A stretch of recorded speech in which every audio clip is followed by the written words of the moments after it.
digital, telecommunications. These are all the kind of core needs people and communities have. And private finance, is sort of lends itself more easily to some of those areas than others. So for example, here I've noticed that Zanzibar has incredible mangroves, incredible aquatic and marine biodiversity, and it's really important for everyone that those be protected. But those are also kind of things that have a very high degree of public benefits and public goods that are probably much more suitable for public financing and have a little less ability to attract purely private commercial financing for their protection. On the other side, when you look at telecom, you see that it wasn't surprising that the example we heard from the investor was around solarization of telecom infrastructure, because this is a sector where there's an immediate demand for services, a high growth, and a high degree of private consumption and demand that can be monetized more easily. So just this kind of shows that in order for countries and localities like Zanzibar to think about creating the right environment to bring in more investment and more private capital, it's important to think a little bit about which of the sectors are more of the low-hanging fruit and which ones will require much more public finance and policies to try and create more risk mitigation and leveraging of public finance to get that private finance, in which areas there's less of a need to intervene and to do that.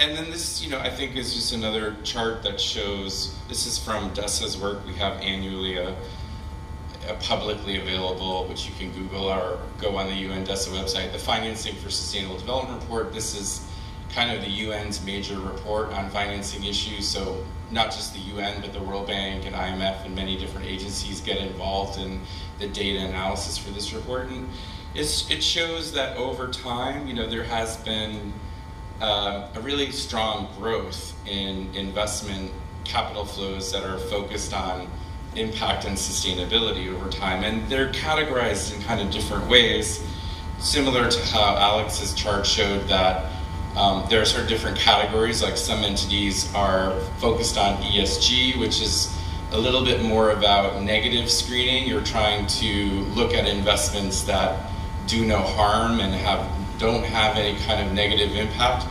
And that's very different from intentional impact investments, where you're really looking at, you really want that impact to be an important dimension of your decision making, and you want to have a strong, measurable and evidence-based impact in terms of the total balance of kind of returns or outcomes from the capital that you're allocating.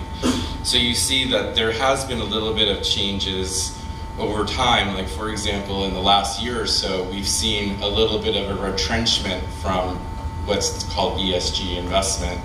That has to do with regulatory issues and changes especially in North America, but also this kind of rebalancing where regulators have defined specific norms and standards and what they call taxonomies that try to categorize these different sort of asset classes. And so that's also led to a bit more consolidation and actually a boost to some of those more higher impact oriented investment areas. So in terms of just kind of overview of the different actors in the landscape, I think this is pretty much a review from everything that we have talked about. But it's important to think a little bit as an investment agency, for example, who, and as a government, who you're dealing with from the private sector, right?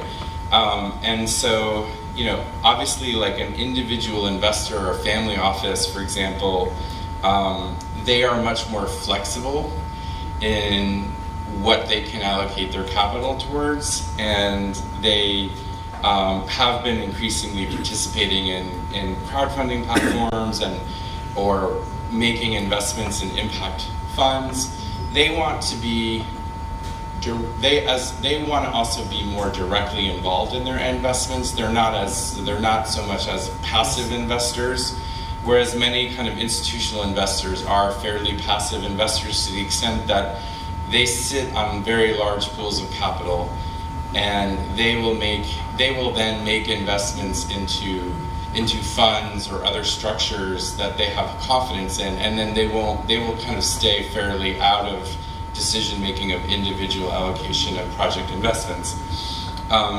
Then obviously, in certain areas, especially in the digital space, and even to some degree in the advanced energy space, you have a lot of investment that's driven by private, corporate, and companies, and so they want to build long-term markets, growth markets for their products and services. So oftentimes they will engage also in the financing, whether it's lease or vendor financing, or even traditional project financing, but it will not come from a financial institution. It will actually come from a division of a larger corporate concern.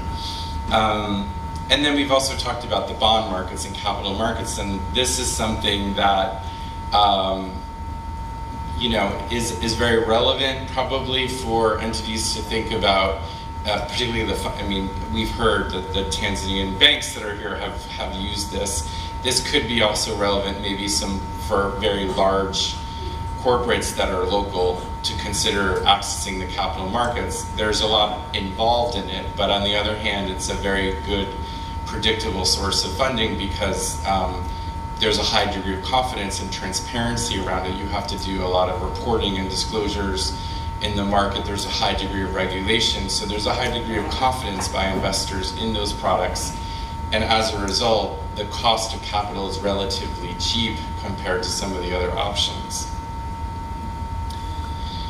So again, we've kind of also looked at this before, but just another way of saying that there is this kind of diminishing returns to scale in terms of risk as opposed to the potential financial rewards, and therefore the risk degree of risk involved in an investment project is highly calibrated to the type of financing or the instrument that's being used.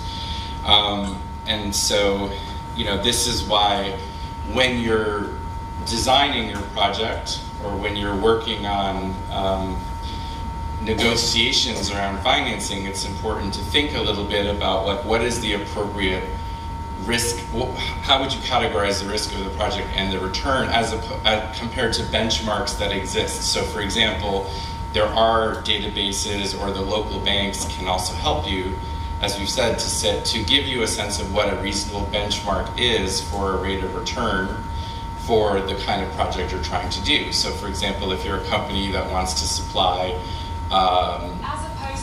if you want to supply, for example, electric vehicles or electric buses to run transport operations, we heard as that kind of project, then you might be able to get a benchmark expected rate of return for a project like a sustainable transportation project like that if not in Tanzania, then in East Africa, and then you would want to try to make sure your project was in line with that expected return.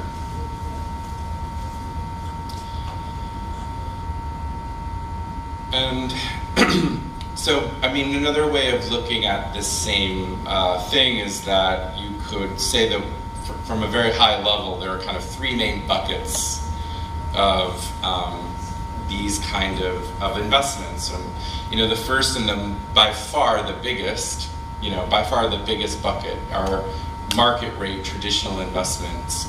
And so that would include all different kinds of funds, as well as the investments that private companies are going to make, and what commercial banks are going to be looking generally to do. They're looking at least having market rate returns or better. If you're a fund, you're looking to have better than market rate returns. That's your mandate as a fund manager, is to exceed the market benchmark, right? So you are really primarily focused on the profit motive. In the middle, you have entities that are looking more and more at kind of socially responsible, environmentally responsible investment. So there might be a way, they may be willing to accept a slightly lower than benchmark rate of return in exchange for evidence that their money has been allocated towards things that have demonstrable impacts. And this is also, but not to a high degree, right? I mean, these entities are really looking to generally at least be within the benchmark, if possible. And in order to do that, they're often relying on entities that can concessionalize the investment requirements of the project. So that would include, entities like the development finance institutions we've heard of, like Proparco from France. Sweden, for example, has a guarantee instrument that the country can provide to projects, and they have used that both for bond instruments as well as other kind of investments. U.S. Development Finance Corporation, for example. These are all examples of entities that help to blend their capital into a structure to kind of create a wholeness for projects that maybe without their participation would not meet that benchmark rate of return. And that would also be the kind of case for mainstream investment funds. Like, for example, as me as an individual investor, a retail investor in the United States, I can go onto my stock fund or my retirement fund and choose from hundreds of thousands of investment vehicles. If I want to choose a fund or a mutual fund or some kind of other fund manager that advertises themselves as promoting sustainable investments, I'm probably going to be seeking to have at least in line with market returns on my money, and they will as well as part of their fiduciary mandate to me as an individual retail client. So that's why these blended finance instruments are so important, because going back to that spectrum of projects, you have a lot of activities in developing countries that don't just have a private benefit, but a mix of public and private benefits, especially the projects like in the blue economy, in sustainable energy and transition, where you have a mixture of climate and public benefits as well as private benefits. So these are exactly the kind of projects where these blended finance actors are very active in. And then the last would be the third bucket would be really below market return instruments. So this would have to do with some kind of boutique impact investors who very explicitly will go for lower than market rate returns, but they really want to see a very strong impact story to what they're doing. And that includes also some kind of ethical banks. I don't know if people may have heard of P.o.box, or even some of the bigger banks like Rabobank have subsidiaries that focus on high impact, eco credit. There are a number of smaller entities that might be very appropriate for the projects that you're doing here in Zanzibar, because they really are, they may have a lower threshold ticket size as well that they can consider, and they're very much focused on this piece of the puzzle, as well as philanthropies and other entities that do NGOs, like even for example, you have very large international NGOs like Conservancy International, the Nature Conservancy, those kind of entities that will get involved in environmental investments and thematic bonds, like for example, that have to do with climate and nature conservation. So I think we kind of discussed this yesterday, so I don't think we need to go through that. Just the structure, but just some data that there has been about over $260 billion of development capital that's been mobilized through these kind of blended finance approaches in the last decade, and we work a lot with an entity called Convergence that has a database and a lot of analytical work on this. So we would encourage you to take a look at some of their market research, because they have that also by sector, right? They'll have market research on blended good models of blended finance or transactional experience in different areas, including energy, including water, etc.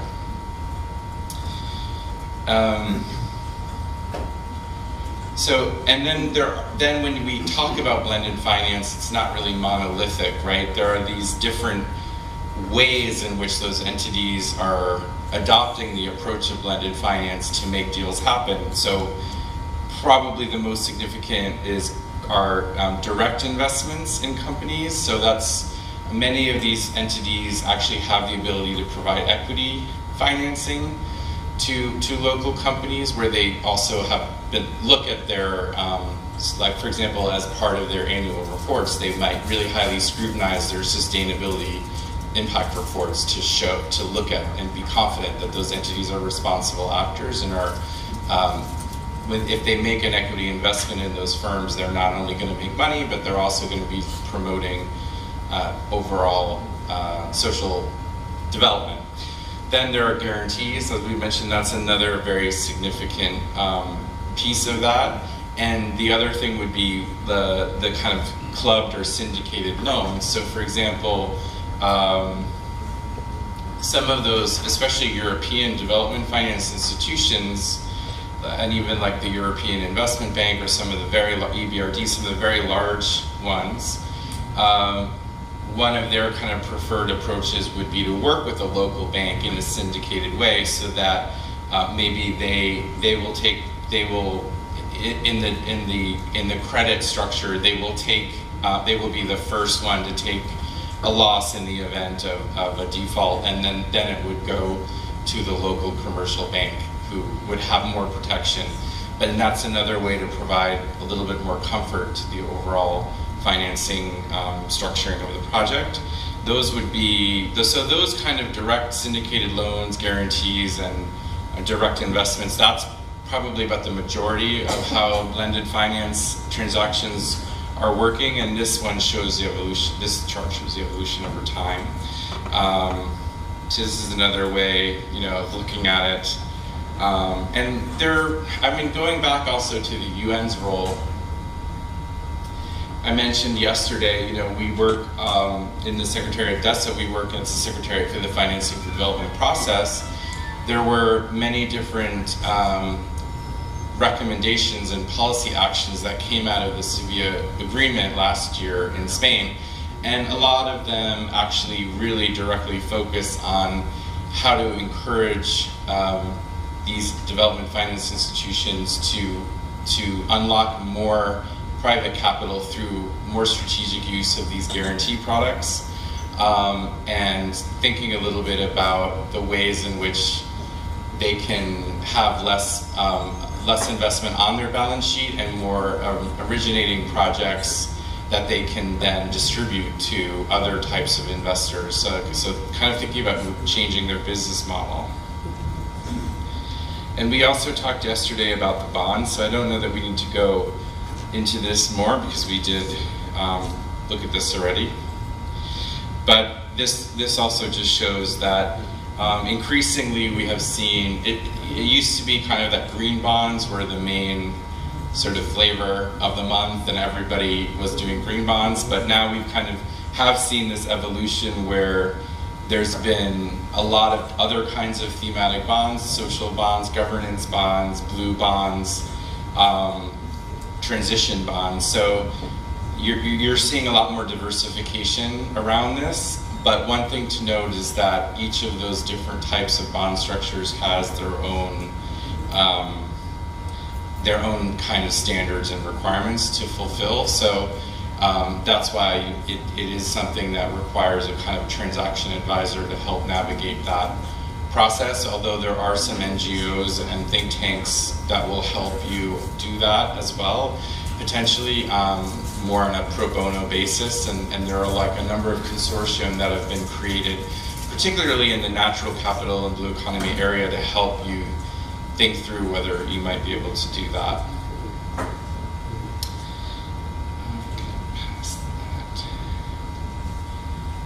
Yeah, just again to say, like for the energy transition, I think the involvement of these development finance institutions and multilateral development banks absolutely critical. I mean, they have a significant amount of resources and they have a very clear mandate to invest in climate-friendly investments, and they track that, and that's all part of their official commitments under the Paris Agreement, and so therefore they're an important port of call for investors and companies looking to do these projects we're talking about here. And then I don't think we talked enough about this yesterday, but now, it's a different, instead of focusing just kind of at the investment and transaction level, really looking at the macro level, what are the main challenges investors face to doing more sustainable investment in developing countries like Tanzania and Zanzibar? So the first, as I mentioned, is kind of that there may not be clear enough standards at the national or local level about what is considered a sustainable investment asset class. And so the one response to that is for entities in the public sector and even the investment agency to help define those locally appropriate taxonomies. And some countries in Africa have done this. I know Kenya has done this. I know Rwanda's done this. I'm not sure if Tanzania has created a local taxonomy of what they would consider as a green or sustainable investment. But that's very helpful so that when entities report on their alignment of their investment to national priorities and standards, that mapping is already kind of defined for them, and that's very clear. There's a very clear checklist of what qualifies or doesn't. We've talked about the importance of blended finance, which is important to help address the issue of projects that may have a lower than benchmark rate of return or higher perceived risk. I think Tanzania probably has very good regulations in place and climate frameworks it appears to be doing very well in that area, but obviously any uncertainties about the future direction of those policies can have an impact. What we try to do in our work at the UN, UNCTAD, DESA, we're really working a lot on helping to build a larger pool of investable projects, because without that, many investors will say, oh, well, it's interesting, there are opportunities here, but there's not enough of a scale for us to really genuinely want to invest. And many investors, will want to have a local outpost in the country they're investing in, and if there's not a significant number of deals in that environment, then they will say, well, we'll focus on another country, another area where we can do more robust deal flow rather than a place where there's only maybe one or two things we see as an opportunity. So this developing a pipeline in a structured way of analyzing different kind of and incubating deals is very important, and that's something where the investment agency, again, can play an important role. Then difficulties in actually measuring and defining the specific impact that a project is going to result in. And so because there are different ways of measuring impact, there are different standards that are used. And so one solution to that is at a regional and at a sub-regional, regional, and global level to have working groups that look at harmonizing and standardizing those methodologies and approaches. And in fact, that's already what for a venture capital firm, they may really like that, because you'll see you have a lot of your own equity and you have your own a lot of skin in the game, and that may be something highly valued, but that may not, it may be perceived differently by one of these development finance institutions, which will say, oh no, we will be more comfortable if you're already been vetted by a local bank and you're getting corporate financing from the local bank. So I really think it will depend on who your ultimate target is for investment. Yeah, exactly also something, but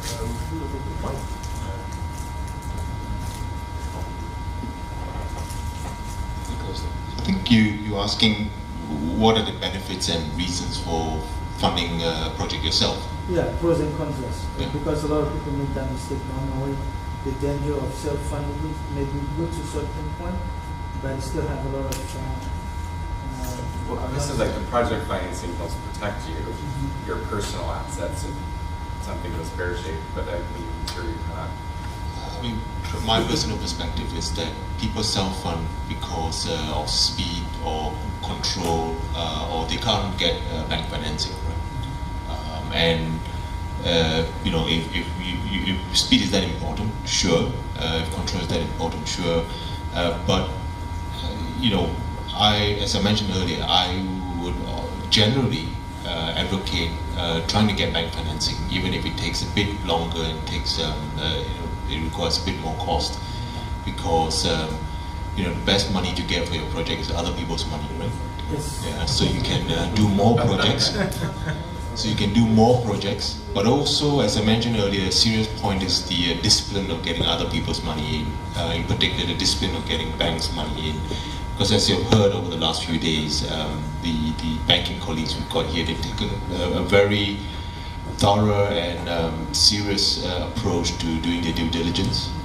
So if you are just self-funding it, there is a chance that you know, you might miss something, or it's not as well structured and not as robust. So getting someone else in injects that additional discipline and will lead to a better structured and more robust project.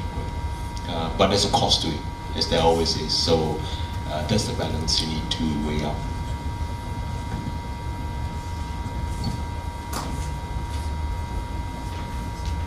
Another thing I'll point out is I don't know the case here in Tanzania, but in other markets, like I know in South Africa, Nigeria, the commercial banks actually have offers to clients around the sustainable investment piece. So they will also offer toolkits and things like we've been discussing, where you know they may help also with the measurement and impact metric formulation, or they may already have pre-standardized things as a bank that they can offer to clients, so that maybe additional value from that, getting credit from them as well. I don't know the situation here, maybe our colleagues can clarify that, working on sustainability.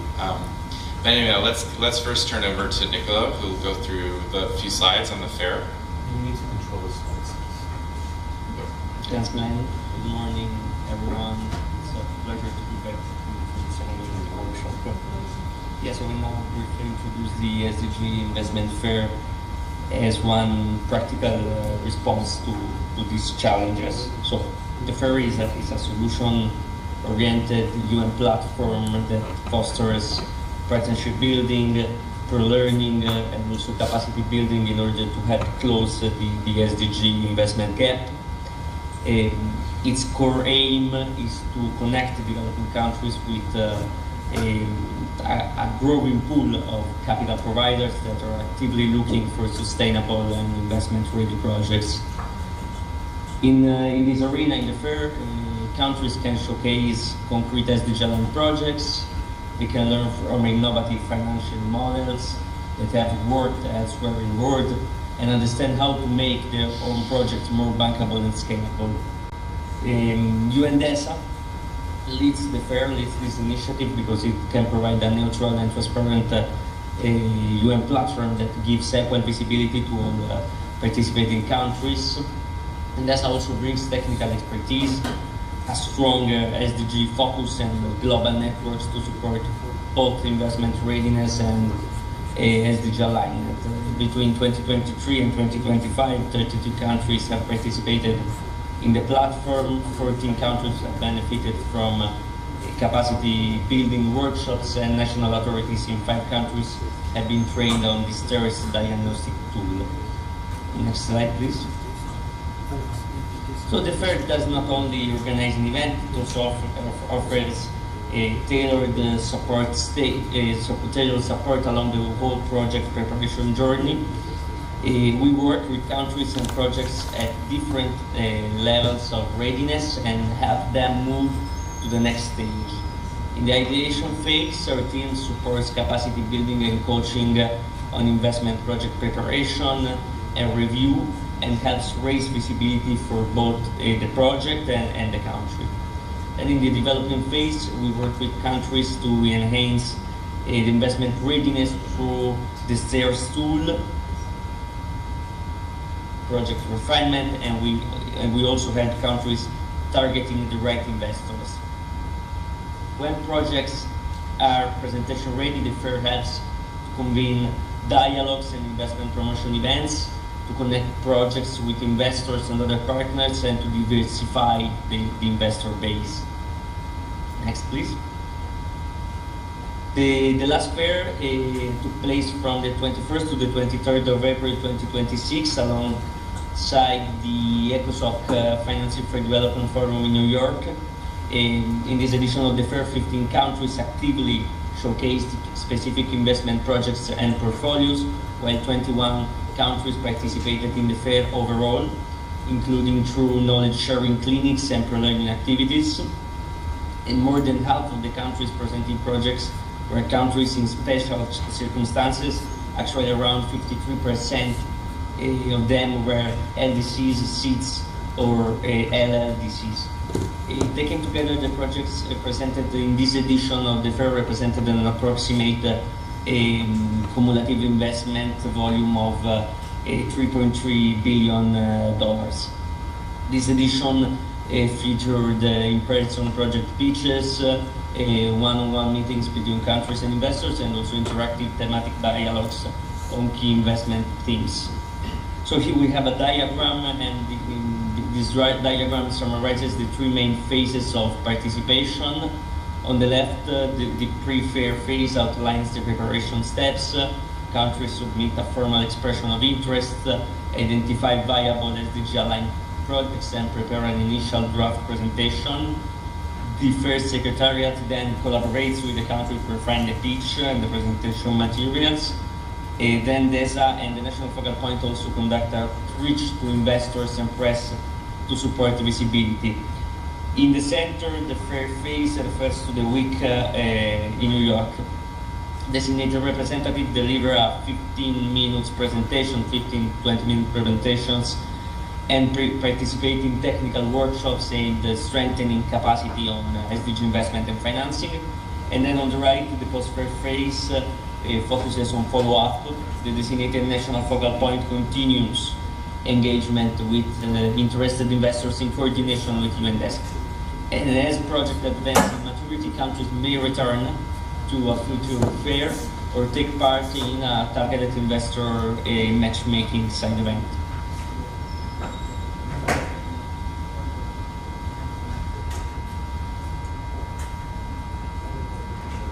So you might want to take down our general website and email. We have more resources there that you can look at. We also have a YouTube channel, a Financing for Sustainable Development, UNDESA YouTube channel, where we actually have posted sessions of the fair, and there's a number of videos, including some free trainings and other kind of investment pitching sessions that you can look at, which will kind of give you also some additional insight into how the process works. And we, of course, would welcome more participation from actors in Tanzania and Zanzibar in the next iteration of the fair platform. So happy to take questions as well on this module, and where we can have an open discussion about how some of these thoughts that even in terms of building the ecosystem and the enabling environment, what kind of steps could be done here to mobilize more impact investment and private sustainable investment. I switched. Any comments?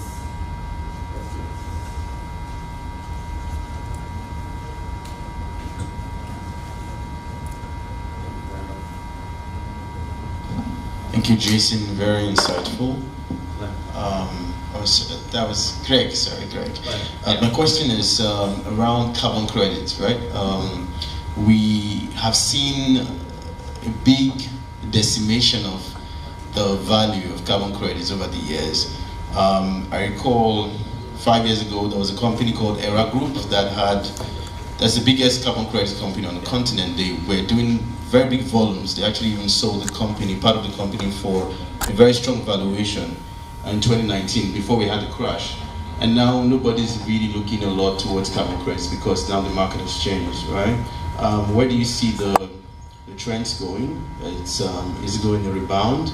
And connecting that to SDG investment as well, is there going to be an incentive 4 countries that sort of align with carbon credit markets to be strongly supported by the United Nations, so perhaps, or the UNCTAD, or other institutions within the United Nations to sort of rebound this market, because it's a lot of projects that had happened based on carbon credit valuation and expectations now are struggling to be bankable, whereas they did all of that because of the strong incentives that happened and that were available at the time. So my question is really around carbon credits. We need this for to catalyze a lot of investments that can come into the markets. Thank you. Glenn, should I take more? Yeah, let's take some more. Responding to that. Any question, suggestion, compliment? That was an amazing presentation. No one? I think, yeah, you can respond. Well, it's a great question, and you know, again, like most things, you know, the UN is not necessarily that we're pro or for anything, because it's really what all of the member states decide through the conference of the parties to the convention. But what we are seeing is that there's been a lot of maturation and consolidation in the market. So whereas in the beginning there was a lot of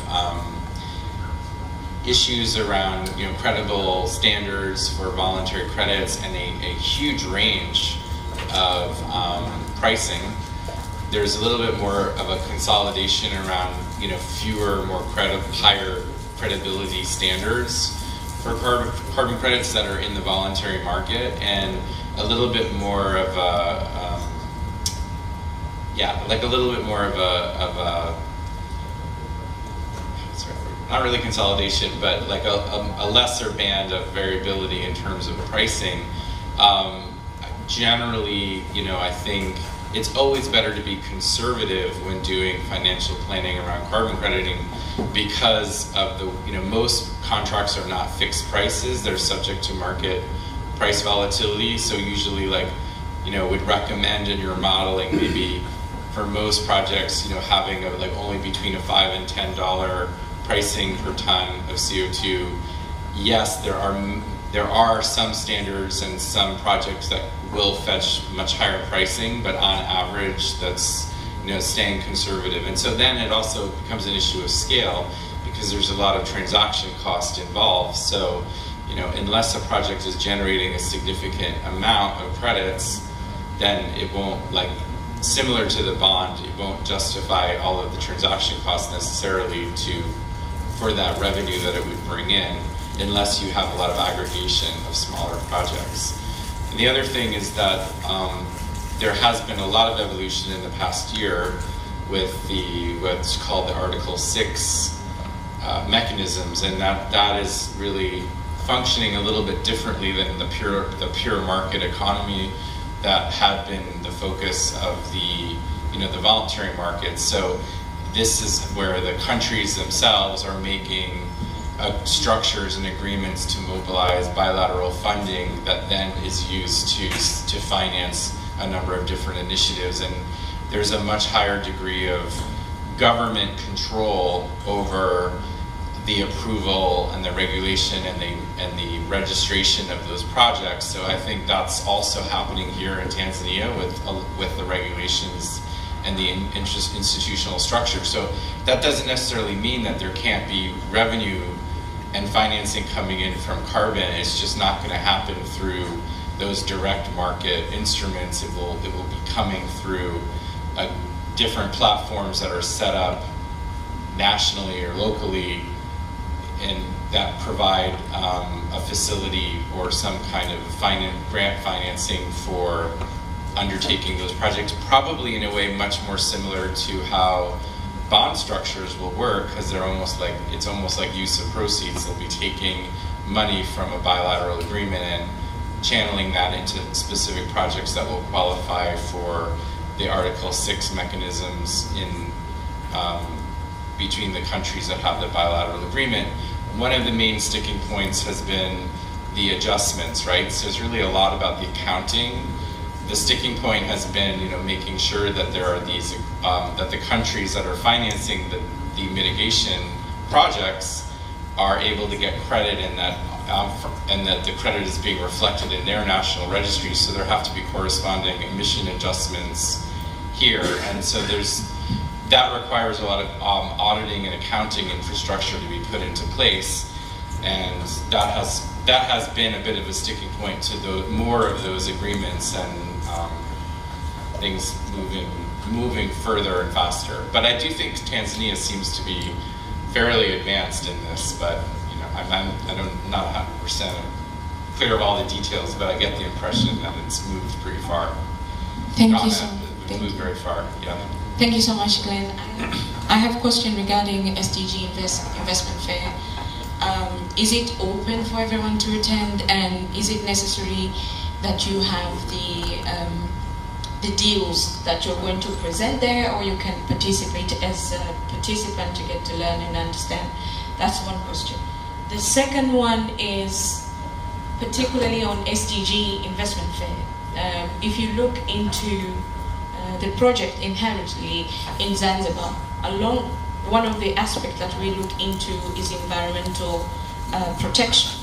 So somehow, somewhere, it's linked with SDG investment. Does it necessarily has to be the project related to renewable energy, or is it open for some of the projects that inherently support the environmental protection and goes in line with some of the aspect of SDG goals?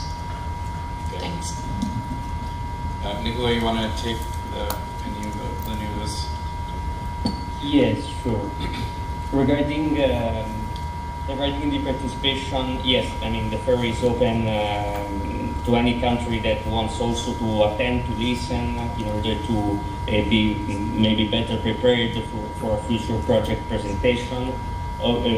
We have several sessions that are not only centered on pitching a project. So we have clinics, we have thematic dialogues. So it's very useful for a country to participate, even if the country does not participate in the pitching session. Regarding the second question, no, the fair is not only limited to renewable energy projects. I mean, renewable energy is one important area, but the focus is on SDG aligned investment opportunities. Obviously, there has to be a very, very strong alignment with the SDGs. SDGs is like the SDG alignment is the main topic when pitching a project, together with bankability of the project. So yes, I think these are the most important aspects when presenting a project at the fair, that has to be clearly aligned with the SDGs, and has to be bankable, or at least has to have some pre-feasibility studies completed. So these are I think the key important things to keep in mind when submitting projects to the fair. Also, in the afternoon, when we go into the pitching examples and templates, we're going to put a couple of slides from actual fair pitches where they have shown this SDG impact, and I think that will illustrate also the kind of level of detail or that would be needed. I mean, it kind of goes back into the presentation just now, where I was making a distinction between kind of classic ESG sort of negative screening investment and the difference from a project where you have a really clear, measurable, auditable kind of impact in a particular area. So, all projects may need to, for example, have an environmental and social impact assessment to show that there's no negative consequences, but that isn't always the same as an exercise where you're having some key metrics and you're tracking independently those outcomes on the impact spectrum, and that's really more what we're looking at in terms of the fair. Any prizes involved? I wish. I wish. Maybe that's something we have thought about and need to work on in the future. I mean, really, the prize is kickstarting engagements with investors to mobilize the resources. I mean, there's an intrinsic value of it. It's not necessarily like a competition. But it is something we have thought that maybe that could be because other entities do have these kind of open competitions for, especially for the seed funding, and I think it would be a really nice idea. But at the moment, we don't have that. It's really just trying to put entities in front of different possible financiers and investors that can finance the projects. We will also appreciate the success stories. Perhaps how many countries so far were able to secure funding or perhaps implement the project that they presented. That would be really, really more ideal on our side. Okay, great. Yeah, and we can have a bilateral on that, but also, as I mentioned on our website, we have more info. We have a report. We call it our portfolio report, and in that report, we have a number of anecdotes and country success stories featured where and in the last fair we had in Sevilla, we had, for example, 2 renewable energy projects in the Philippines that, as a result of participation in the fair, did get to financial closure and met some Spanish renewable energy investors who were attending, who came to the country to do a due diligence mission and to follow up. So, there's a sort of a momentum that builds from participation, and ultimately we have seen a number of cases where over time those projects have gotten financed through connections and engagements that have been made. Thank you very much. Thank you. Thanks so much, Nicola, for joining. Thank you. Thank you, everyone.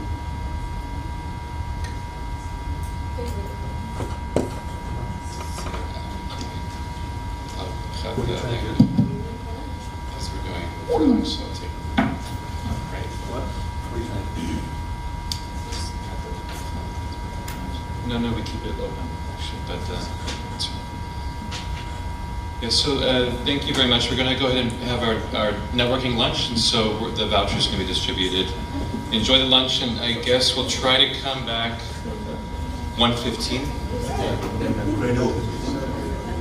Yes. Correct. Yeah.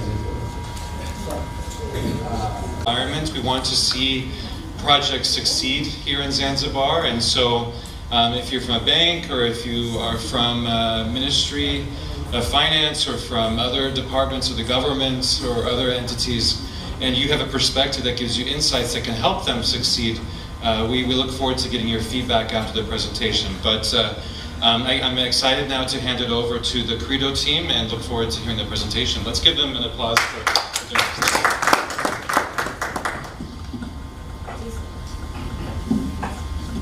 Good afternoon, everyone.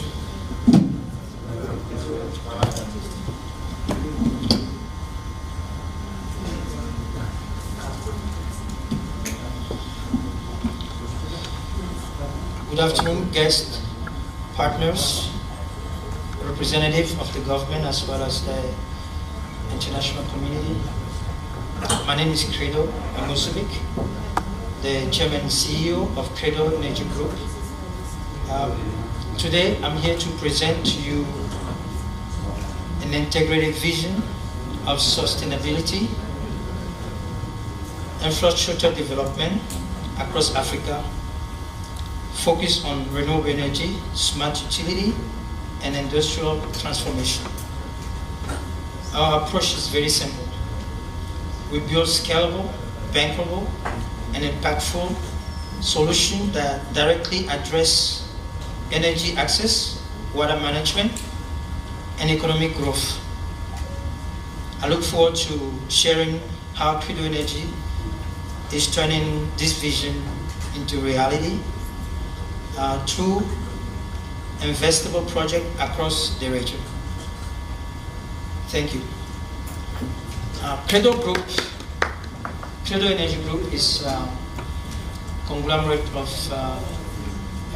company registered in mainland Tanzania and also now in Zanzibar, to promote infrastructure development, innovation. The next thing, new thing, better than Silicon Valley, that's what we are looking forward to. So we will show and share some of our stuff with you. This presentation is about our upcoming manufacturing plant in Dunga, Zanzibar. We have been working on this thing for the past 3 years, and now things are starting to move.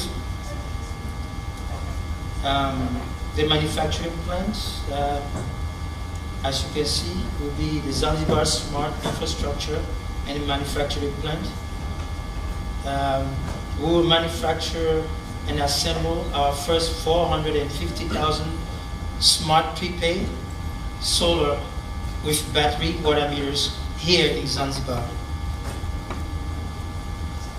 After that, we will start serving the mainland as well as the neighboring country of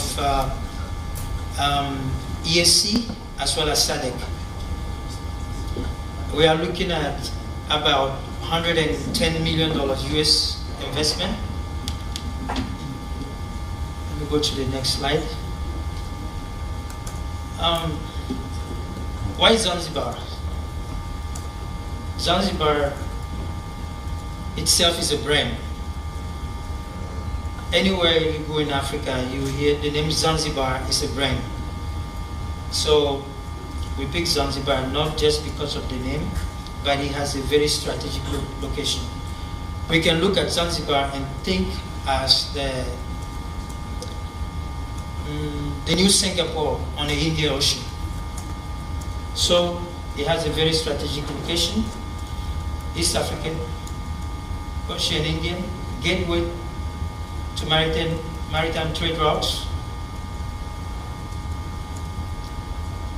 part of Tanzania Republic.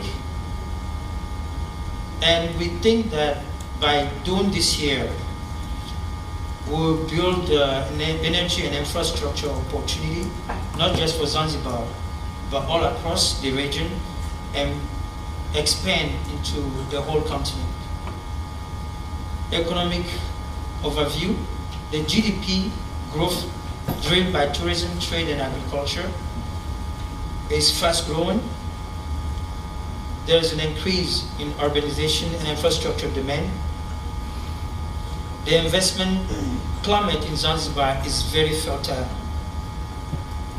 And we can see that through the initiative the government is putting forth, through various programs and opportunities that they are extending to local as well as the expats.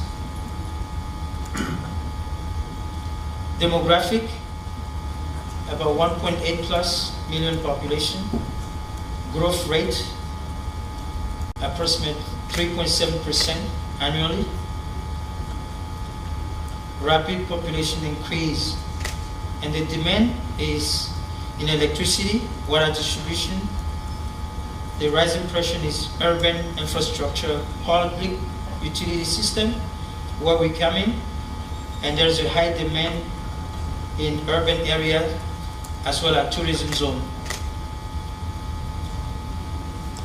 Key economic sector, I think some of these have been discussed prior to various presentations. So we are going to dive into the meat of the matter. Current energy dependency. Zanzibar depends on mainland to supply about 160 to 170 megawatts through the marine cable. We know that today energy is the newer currency. Without energy, you cannot do anything. You can't run a hospital, supermarket, administration, schools, nothing. Energy independence brings growth in industries. All industries. So that's the reason why we want to put our plant in Zanzibar. And see, the target will be government utilities, hotel, resort, residential communities, industrial and commercial facilities, institutions, rural and off-grid communities. Investment breakdown and phases of execution. Investment breakdown, we have a smart meter factory, 20 million, electronic assembly plant, 15, solar equipment manufacturing, 30, industrial infrastructure of 20, R&D and innovation 10, logistic and export hub 15, and this will be done in multiple phases.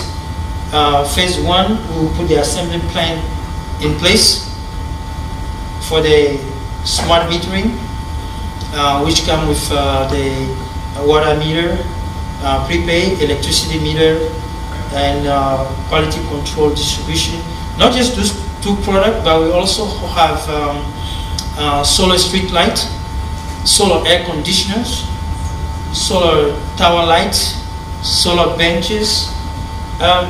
Let me say, at Credo Group, we are owners of about close to a couple dozen patents in innovation and technology. So that put us in the forefront to implement these programs without too many restraints when it comes to funding and implementation. Then the phase 2 will go directly into the full manufacturing.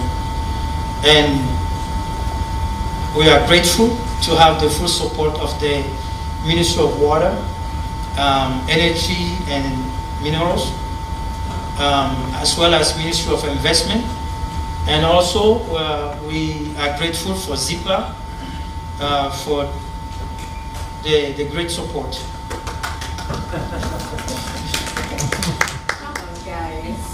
The investment pipeline, I'm sure that Jason, Alex, and Glenn have spoken about these quite a bit, so it's not hard to picture where we stand with this.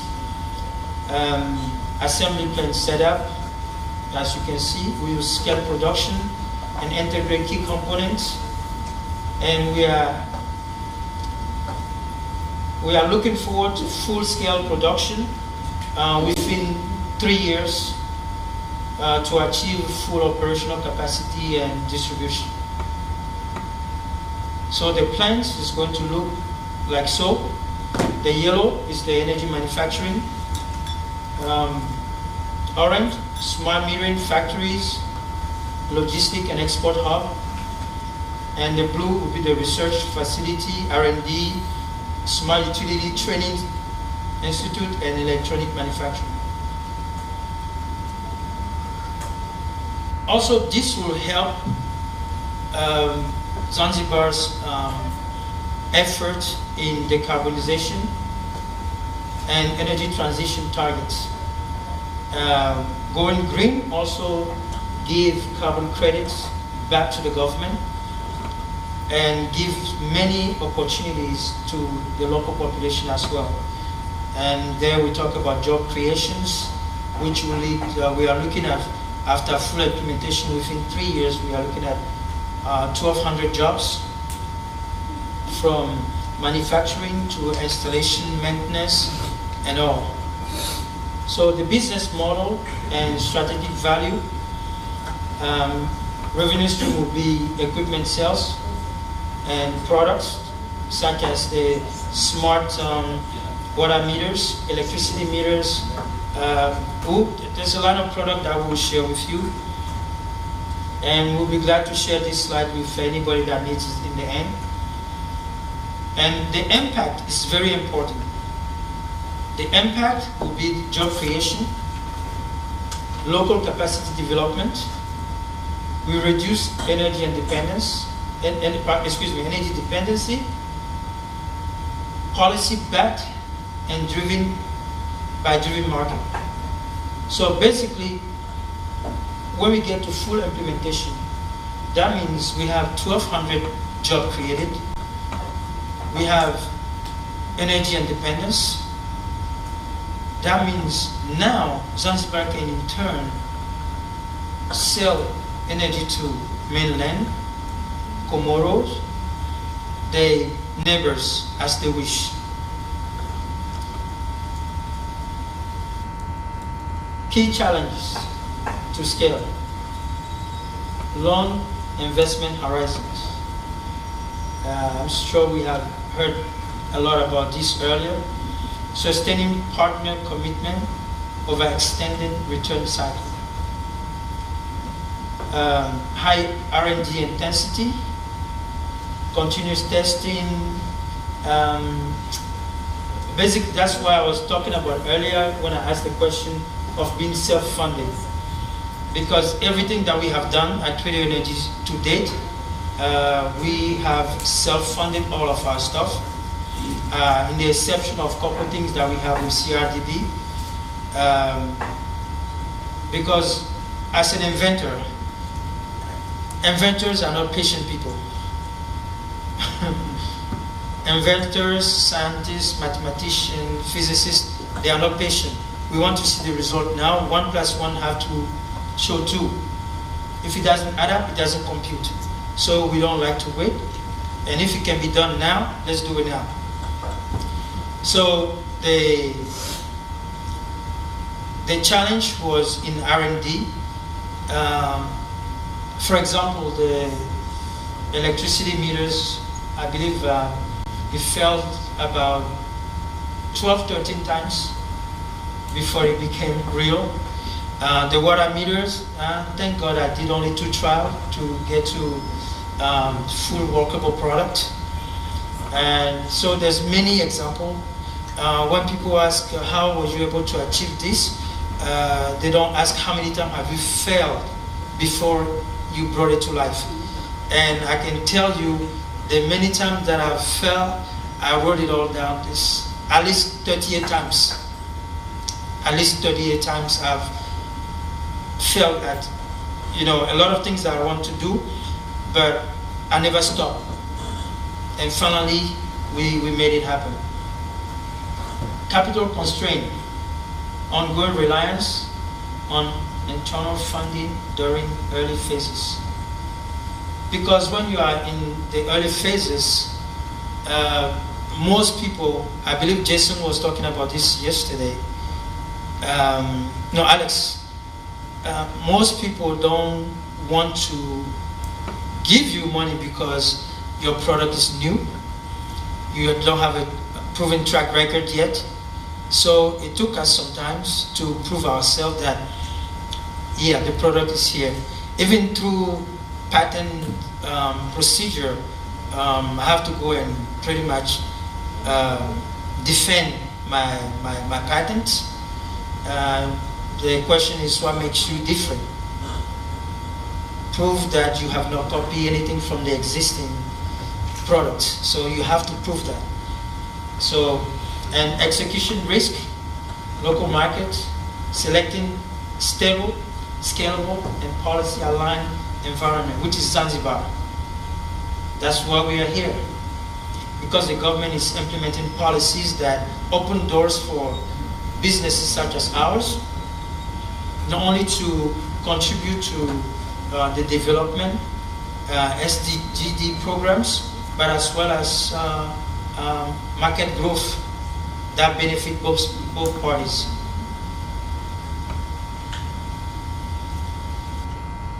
We have been talking about this for the past couple of days. I was, SDG alignment. As you can see, we align with SDG 7, clean energy, 9, industry and infrastructure, and 13, climate. Supporting the sustainable growth and energy transition in Zanzibar. I'm going to show you some of, not all, I don't want to bore you, I'll show you some of our product. This is our smart water meter. What makes this different is prepaid. It is a prepaid solar digital small water meter with battery. By international convention, water meters last 8 years, but I was able to push the envelope to make it 12 years. And I remember the first time we sent it to TBS, they said this is not possible. So we have to send more units to be tested, because they say they have never seen anything like this. And this is what we want to do in Zanzibar, so that we become unique to the point where every eye will turn toward us and every problem will look at us for solution. So this water meter has leak detection, theft proof. The moment you tamper with this, it automatically shut down the valve and you receive a message on your cell phone, as well as the government receives a message on the dashboard. This is not just a water meter, it's a technology, as I tell people. It comes in 3 parts. We have the hardware, which is the water meter. And if anyone wants to take a look, we have one here we can show you. And then we have the software, which is a dashboard that the government can use to monitor and regulate water usage, as well as the census. And then we have a mobile application for the consumer, which shows you how much water you consume, how much you pay for. So you only use what you pay for. You can no longer complain that the government had charged you so much. So that solves a lot of problems. Okay, we have some of them right now in Zanzibar installed, and they are still running, as well as in Dar es Salaam. Next product is our electricity meter. What makes this different is the P2P sharing. It has most of the capabilities that our water meters have.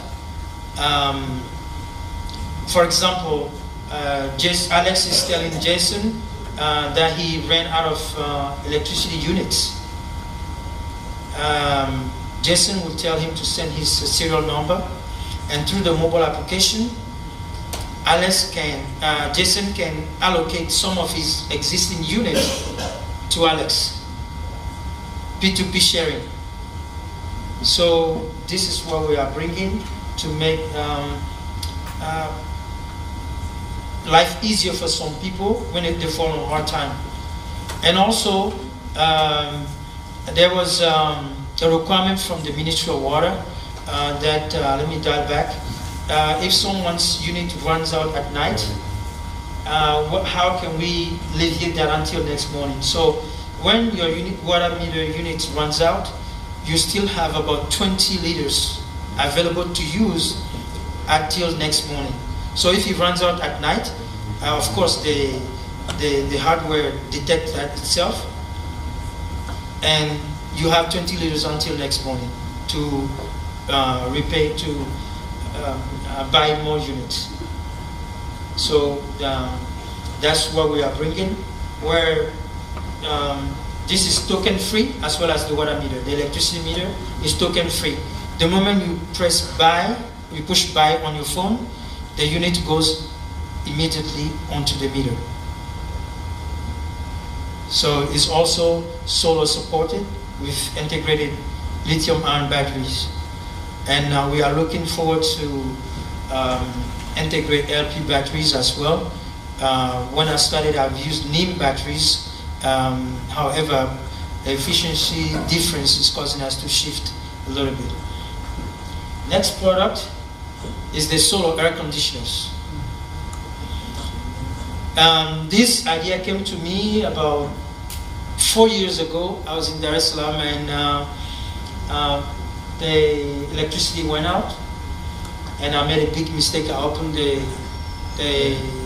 window without closing the mesh, and I went back to bed, and my mosquito friends came in and we had a party. So the next morning I wanted to bring a solution. That it was so annoying, I had to find a solution.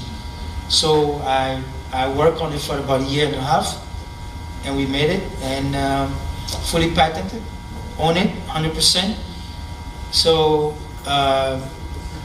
in 2026, Dar es Salaam, air conditioning should not be a luxury, it should be a necessity. So we have a value proposition with CRDB to see how we can get this to clients. If someone cannot afford to pay the whole thing up front, they can pay as they go. And I can guarantee you that it's very affordable for every household. And we're just trying to provide solutions. As you see, we have the wall-mounted units, we have the floor-standing unit, as well as the ceiling-mounted units. Next, we have the solar benches. The solar benches are benches you can put on stadiums, bus stops, train stations, airports. Basically, this bench pays for itself in less than a year because of the ad space you can sell on it. The best thing about this bench is that 8 people can charge their devices simultaneously on this. We have 4 wireless charging ports, and we have 4 USB charging ports. Actually, I did this before the Type-C became standard, so we are now adding Type-C charging port to it as well. So all these products that I'm showing you are products that we made and manufacture ourselves, to which we hold a patent fully. Now we have the solar home kit. The solar home kits basically allow people to harness up to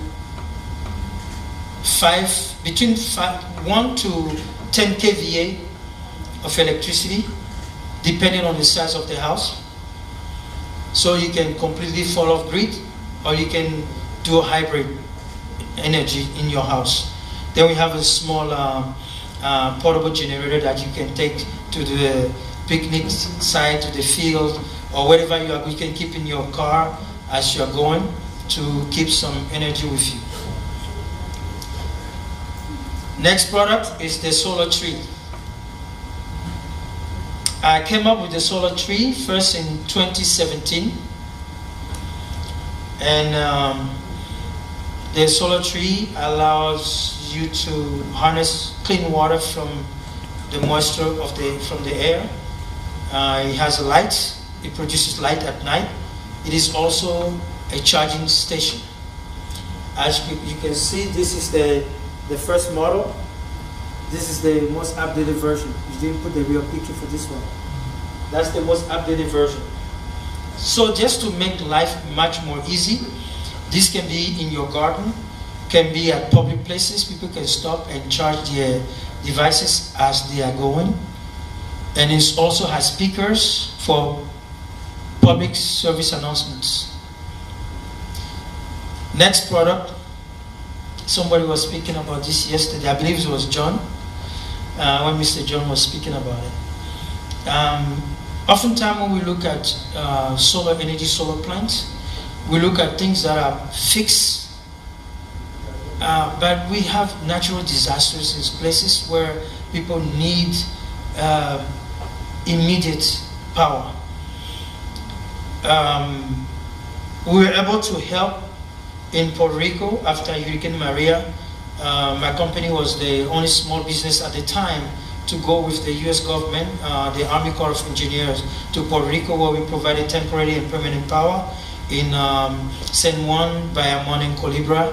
I'll share some pictures as well. This one is a foldable power station. The panel can be folded and put in a container and be shipped and deployed anywhere. Same thing. That right there is the charging station for the EVs.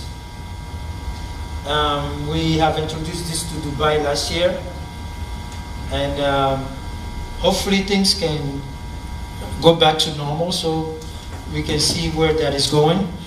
But we'll be putting that in Zanzibar as well, where people can charge their electric vehicles, their electric scooters, bike, and anything electric.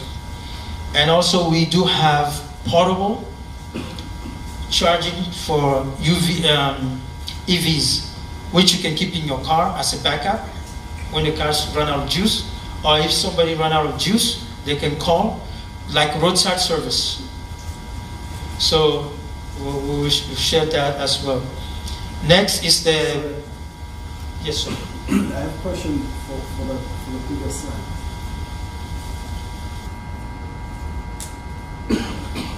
Okay. I was wondering to understand the capacity of this charging system. It depends on the need. We can go from 1 meg all the way to, we can go from 500 kV to 1 megawatt. Depend on the goal is to put it like a huge gas station. You're near the speaker. The goal is to put it as gas stations where you come, because you can park your car, plug it, and you can go have a seat, have coffee, eat dinner with your family while it's being charged. It won't be this small. It's going to be huge, so it can service many people at the same time. Would that be for free or something that's businesses, so revenue generation?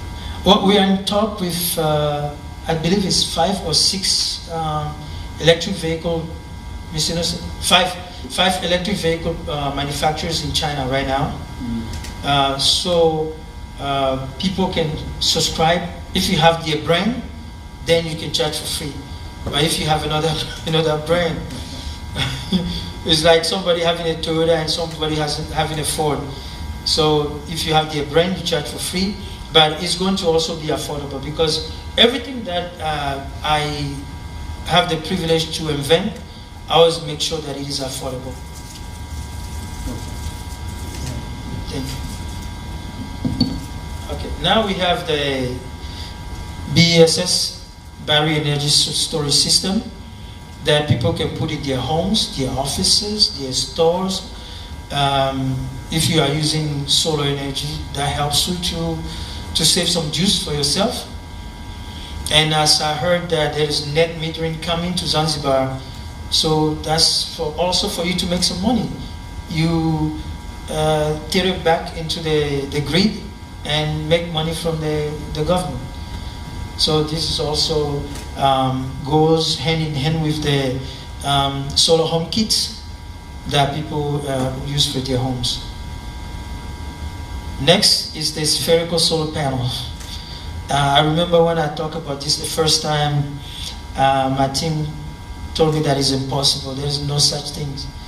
And I said, okay. So I went to work, and month after month after month, we came up with the working prototype, and it's here.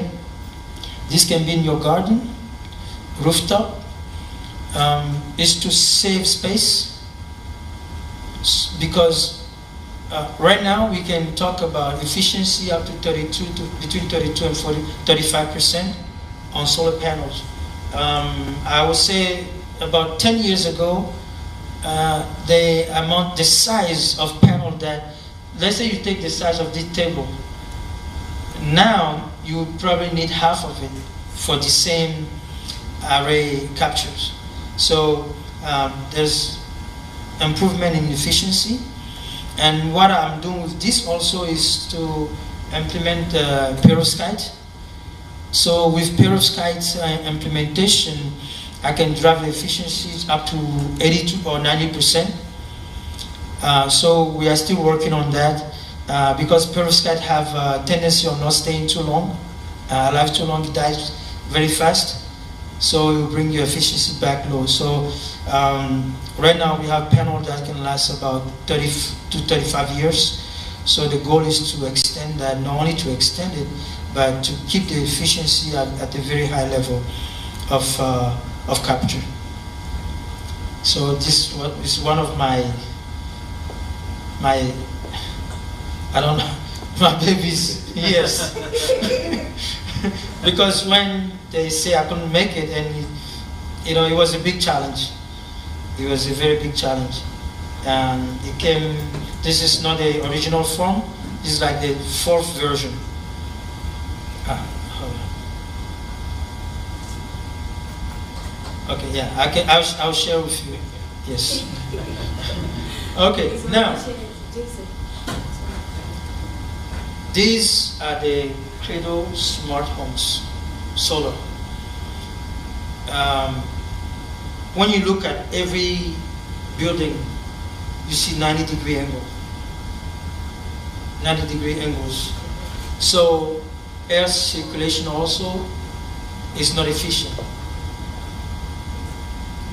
And I was thinking, okay, how do we do this? So I started looking at the huts that our great-grandfathers used to use in Africa. They always have a round shape, a dome shape. So I started to study it to see why. It has a lot of air efficiency. The air movement is so flawless.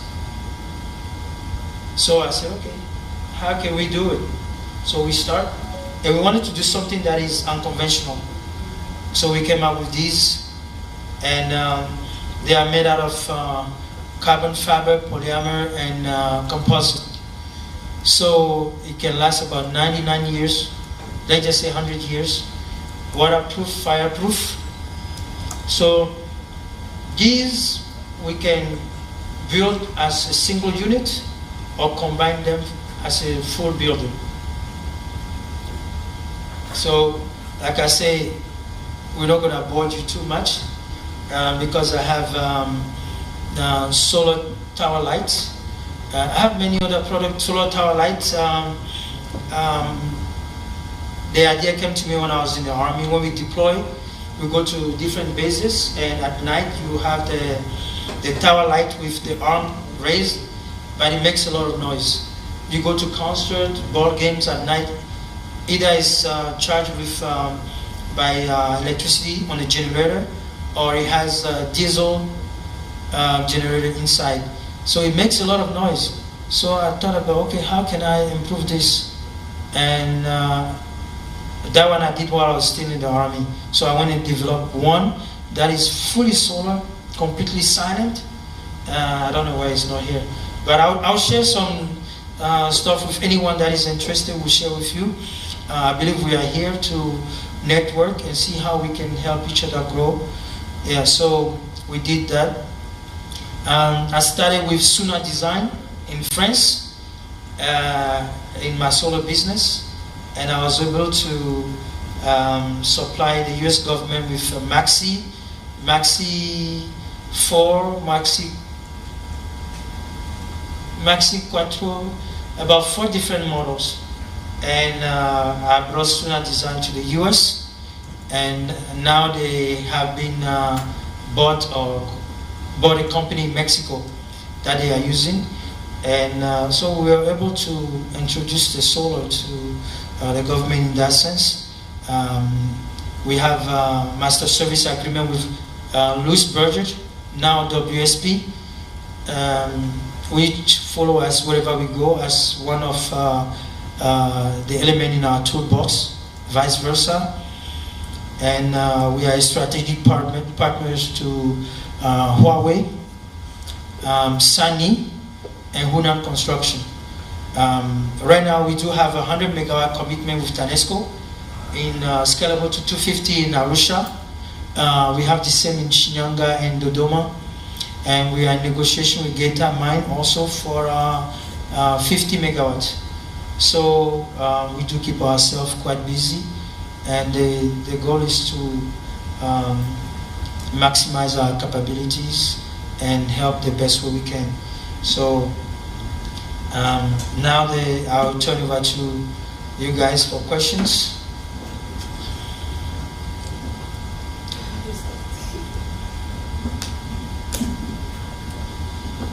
So first of all, my reaction to this presentation is wow, right?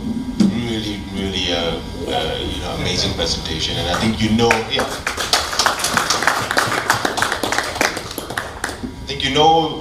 when you've heard a good presentation, when you feel moved by the presentation, you're thinking, wow, why didn't I think of that? And this is really, really innovative products, innovative solutions to existing problems, right? So thank you very much for that. Really, really good.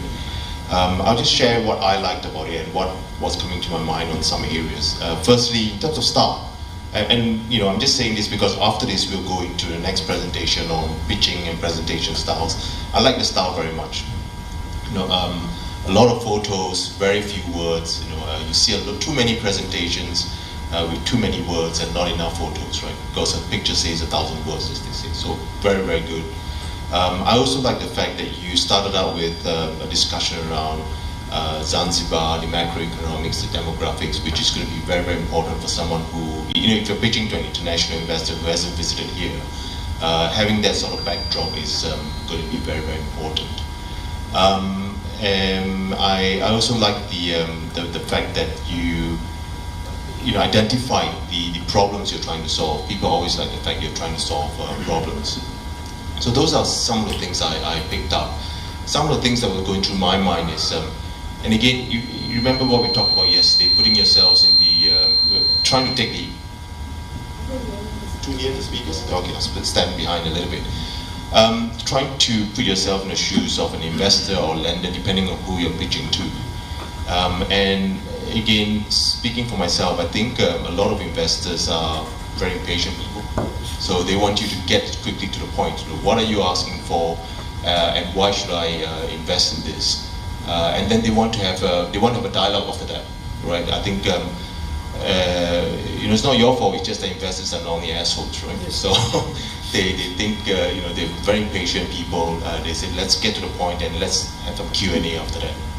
So one of the first things that came to my mind is you're very clear about the different things you are trying to raise money for. But if you think about what we've been discussing in the last few days, we talked about one type of investment, infrastructure and energy transition, right? So they're both in the same group. But what you are putting up is very, very different risk profiles, right? It feels like half a dozen areas of investment which may need infrastructure investors, you may need private equity, you may need venture capital. So I think thinking about how you split that up to address different investor perspectives. Right? Each of these categories have different perspectives, may be useful because it's highly unlikely to go to one place invest that you invest in all of them. Yeah. So, but look, I appreciate that you're just trying to share some company information, right? Yes. The other thing that comes to mind is risk. I know you put up a list of challenges there, and you started to address some of those challenges. But when it comes to it, what I would like to see is an open discussion about risk, because too many presentations I think focus on the positives and the upsides. People are afraid to talk about the risk, and they're hoping that the investors will figure out the risk for themselves. So I think it's always useful if we hear an honest review of the risks that you think each of these opportunities will face, because for example, demand, right? These homes are beautiful, but how are you going to make money and how are you going to pay the investor back? So that's a risk from the investor perspective. So being upfront about the risk and talking about how you've thought about it and address those risks, I think would be fantastic. So I think those were some of the things that came to my mind. Just taking the investor perspective, but also being more upfront about the risk. But otherwise, I thought it was an amazing presentation, one of the best I've ever heard. So congratulations, John. Time for others. And we were talking about risk. My logistic director, he always say, I love risk. Yes, without risking, you can never gain anything. So I take calculated risk, and I take a lot of risk.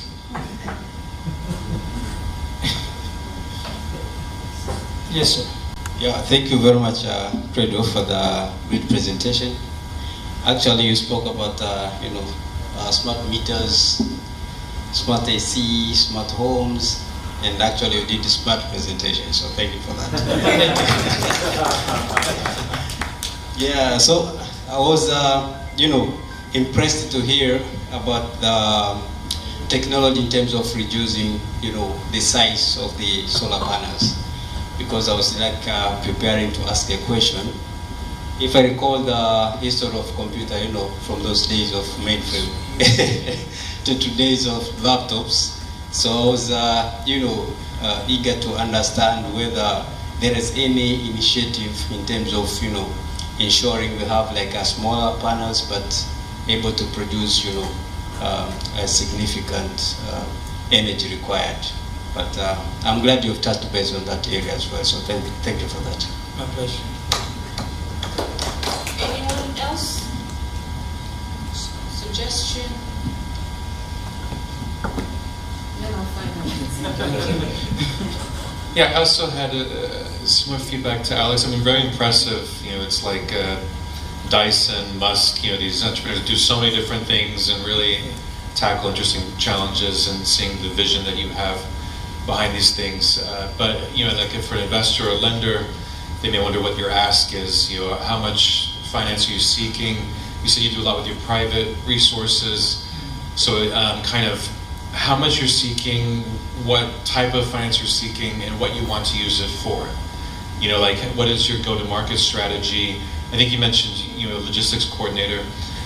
Because when you have these devices, because there's a lot of great ideas and intellectual property.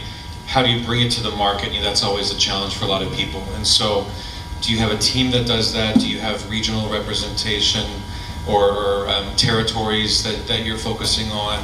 Because also when you're manufacturing products and trying to get them out, and the distribution is important, but also the logistics, obviously. But what's the total addressable market? How many homes are you hoping to reach? Because a lot of investors, when they look at technology, it's what's the most I can make out of this investment? So what is the total universe that you're trying to address? And so a lot of interesting things.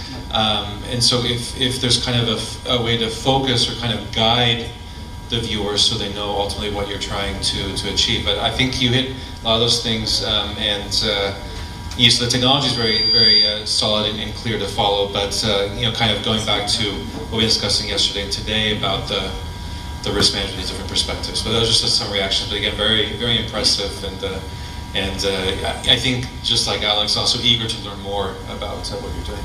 Okay, Glenn had his hand. Very quickly before I pass to Glenn, the way I would capture, I share Jason's view, and the way I would put it is very often when you sit on investment committees or when you're hearing pitches, you get founders who have invested a lot of time and energy, and they have some brilliant products.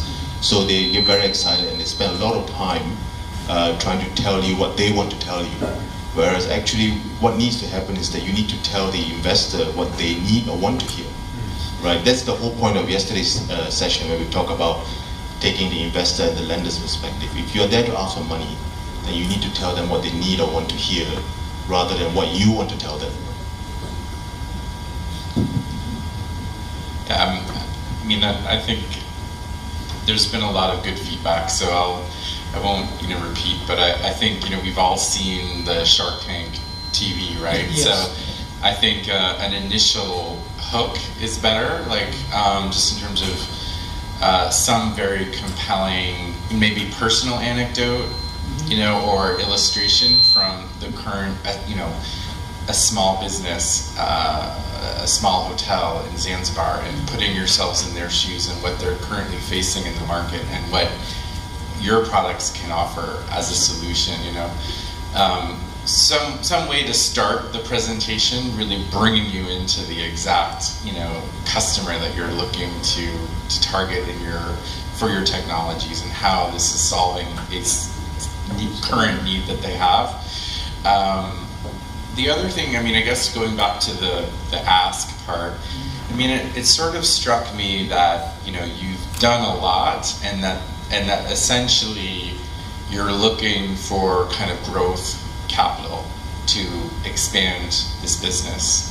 Like, you have already personally invested in all this upfront R&D, and you've done a lot of these projects, and you've sort of reached a point where you're trying to really expand that. And so what I felt could have been helpful is a little bit more sort of the corporate history, as opposed to focusing a lot on the specific technology. So like giving a chronology or timeline of Credo, and like more, I mean, people are also ultimately backing you as a person, so like more of, you know, your story and why you should be backed as an innovator and as a leader.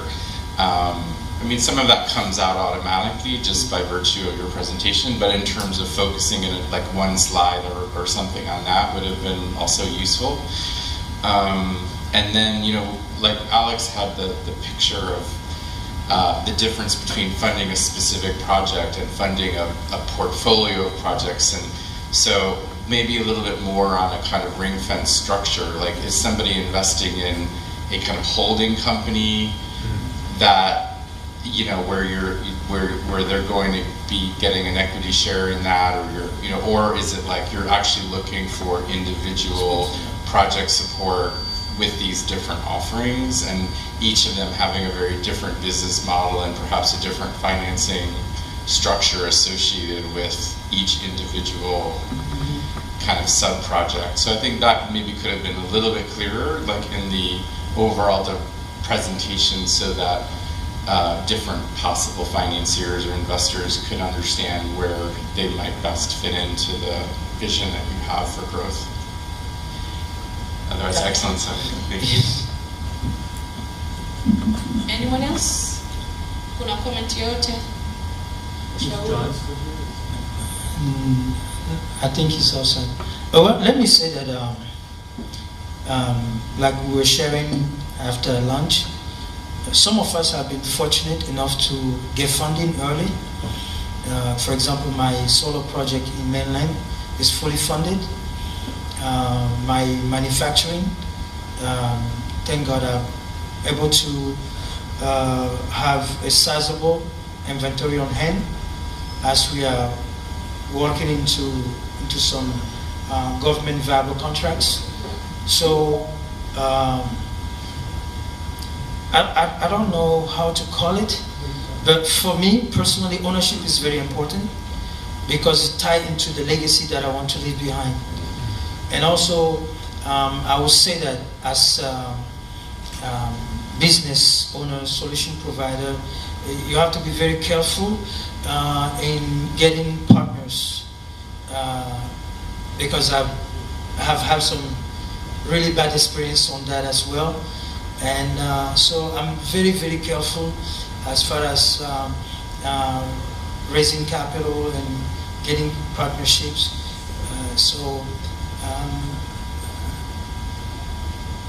I would say I'm grateful that when I walk into the bank and I'm able to have what I'm looking for, but everybody's not that fortunate. So we have to make sure that that's what's taught to people. I'm open to investors, but like I was telling the gentleman last night, when people come, we have to also be careful that people come and ask for arm and legs. And I told them, I can swim by myself or we can swim together. Either way, I'm fine. Because you have to look at what was the sacrifice, what was the time spent, what was the monetary value that you put on that product. So most of the time people are so hungry, like we're talking Shark Tank, people are so hungry that they become Mr. 10%. They become Mr. 10%. So if you're not careful, you build something on your own and you end up with 10% of it. So I avoided. I avoided when people told me, yeah, let's sell it, even sell it. No, I avoided. When the right time came, I got what I needed. So thank you so much for your attention and for the suggestions and comment. I really appreciate it. We're gonna take that. We have more comments. Okay. So I was just wondering, as you were saying that you were lucky enough, like, to be able to secure most of the fund for your investment, like, from your experience, like, what do you think, like, most of, like, investors what kind of mistake do they do while approaching for these funds, or when they go to the banks and stuff like that, and how can we avoid it in the future so that to make sure that we get the fund, but in order to secure these sustainable investments? Okay, the first thing is we have to have confidence. You have to know what you want before you walk in the room. I have a team, my team was going back and forth. We were doing a land acquisition. They were going back and forth. People were giving a hard time. I said, okay, let me go myself. So they didn't even know I was coming. I just showed up. And we sat down, 10 minutes, it was done. So you have to know what you want. Okay, this bottle of water on the street can cost you 200 shillings. You go to the supermarket, it will be 500 or 1,000 shillings. At this hotel, it can be 300 shillings. Excuse me, 3,000 shillings. It's how you position yourself. Because if you come and you cannot convince the person from which you need the funding, one is how you present yourself, how you present your case, and people have worked in rooms with less and work out with more based on how they come. You can come, I tell people at my team, I always say, presentation is everything. There is no second chance for first impression. You can work in my office, try to negotiate a $100 million deal, and you come like you just came from Carrico. You know, seriously, we have to take all that into consideration. If I walk to Zipa and I look at like I just came from the market and I haven't even went home to take a shower, will you receive me? Will you give me your time? Let's be honest. It's a public office, so I will receive you and listen, but again I will position you somewhere else. That's the truth, because you will not give me my right value even if I do have it. So it's how you go and present it. And your confidence, before somebody invests in you, when I walk and say, hey, I need $400 million, they have to like me first. Before they say, okay, we give it to you. They have to like me first. And second, they have to know, okay, this guy, he talks the talk, he can walk the walk. So those are things very important. Then they also have to see your track record through your tenacity. I don't give up. When I start, I will finish. Even if I lose in the end, I know I'll finish it. That's what I always tell people. When you start it, finish it. So that gives people a track record to say, okay, this person is going to bail out in the middle of this thing when things get hard and you're going to lose money. This person is going to seek until the end. Thank you very much. You're welcome. That was very inspiring. Thank you guys so much. So we could actually use it in different walks of life, not only in the presentation, but in the personal capacity building, you know what I mean? On my side, I would like to thank you for recognizing our work. We truly appreciate it. You're becoming a good ambassador for Zipa. So, this opportunity. Thank you so much.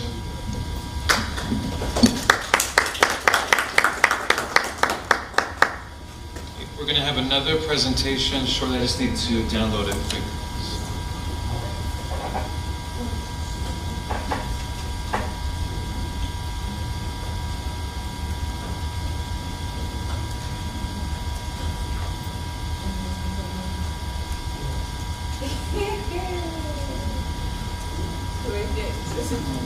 So we're going to hear a different type of presentation by CRDB on green bonds.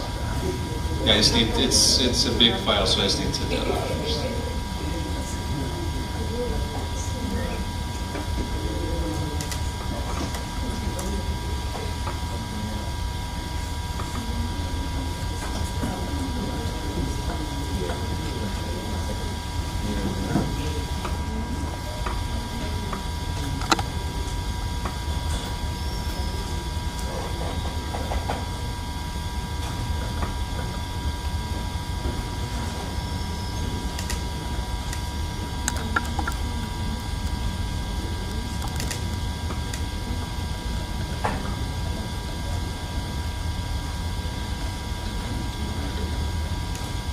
now it's time for CRDB. Thank you.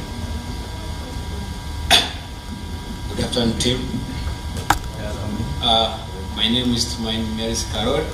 I'm the manager from CRDB head office, focus on sustainability projects and programs. Thank you for this opportunity to try to elaborate what is CRDB we are doing in the sustainability program and the project. First of all, CRDB is not locally. It's not only local bank, but it's international bank. We operate in 3 countries. Now we operate in Burundi, Congo, and now is in Dubai, UAE. For CRDB's current performance is the first bank in Tanzania for profit making, and we are only the bank we certified by GCF Green Climate Fund to secure all funds from the sustainability projects in the program, focus on the adaptation program and the mitigations. So today I'm going to talk about the project we finance under CRDB. Focus on the sustainability and the project as said, as the concern about this workshop. So CRDB, we have the 2 projects. I said this is last day, that we have the adaptation project and the mitigation project. So concern about this energy transformation, I'll talk more about the mitigation project which we offer and which we finance across the country, Tanzania, Burundi, Congo, even Dubai. Thank you for Growth Energy to be our customer in Burundi. Now Credo, we are on the process to onboard them to support their project. So this we are talking things which is reality, not the theoretical. So whatever I'm going to present here is that all project is, if it is qualified, we finance. Okay, for green bond, we raised the bond to support this mitigation project. The bond was raised on 2023, and we secured to raise bond of $100 million to finance project for mitigations on climate issues. And I said that CRDB certified by GCF, so we are always address the SDG of the UN to make sure that SDG on SDG number 1, 7, 9, and 15, make sure that the UN in Tanzania is being achieved through this objective. The slides are important. Okay, under green bonds, there is 6 asset classes we support, or project we support. If there is investors, there is a businessman or owner, if they doing this among this project, CRDB will accept that project and we support from the, can be either a startup or for expansion or to support in different countries, whatever they need. First project is renewable energy, as the workshop concerned. Renewable energy supports energy efficiency, climate smart agriculture, clean transport, sustainable water and waste management, and the green building. So we are trying to support a project which is mitigations for climate changes. Start with the renewable energy.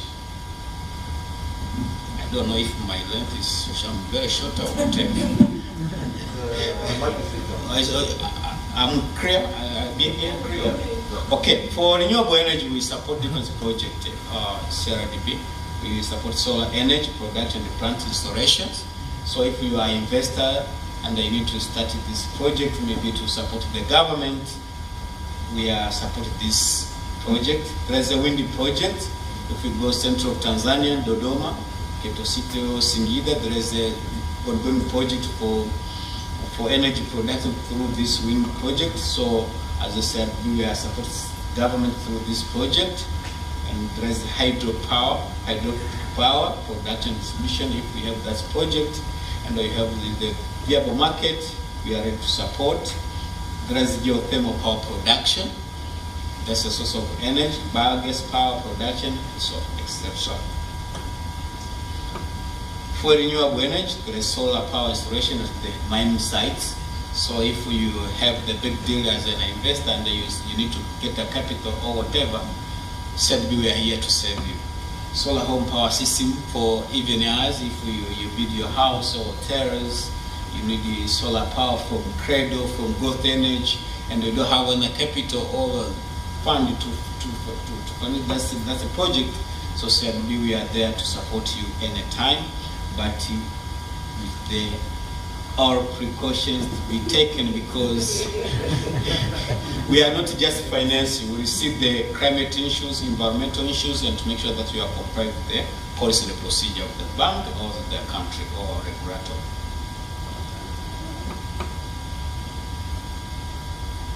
Okay, we are also supporting clean cooking at the national ambitions of Tanzania. That we are supposed to cut off this, to have the clean cooking campaign. I said yesterday, Mr. Muyungi said that is the permanent secretary for the clean energy.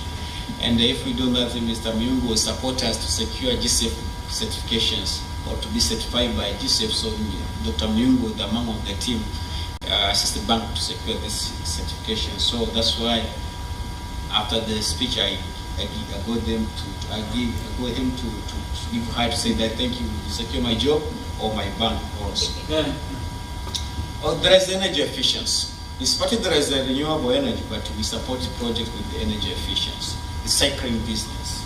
If you need to start a plant or a factory for recycling business, biogas generations, purchasing low energy saving from Credo. If you think that Credo can be your supply and they don't have the capital to secure, that's a low energy saving, a home appliances, whatever. So CRDB, there is a window to support the supply of energy saving equipment, etc.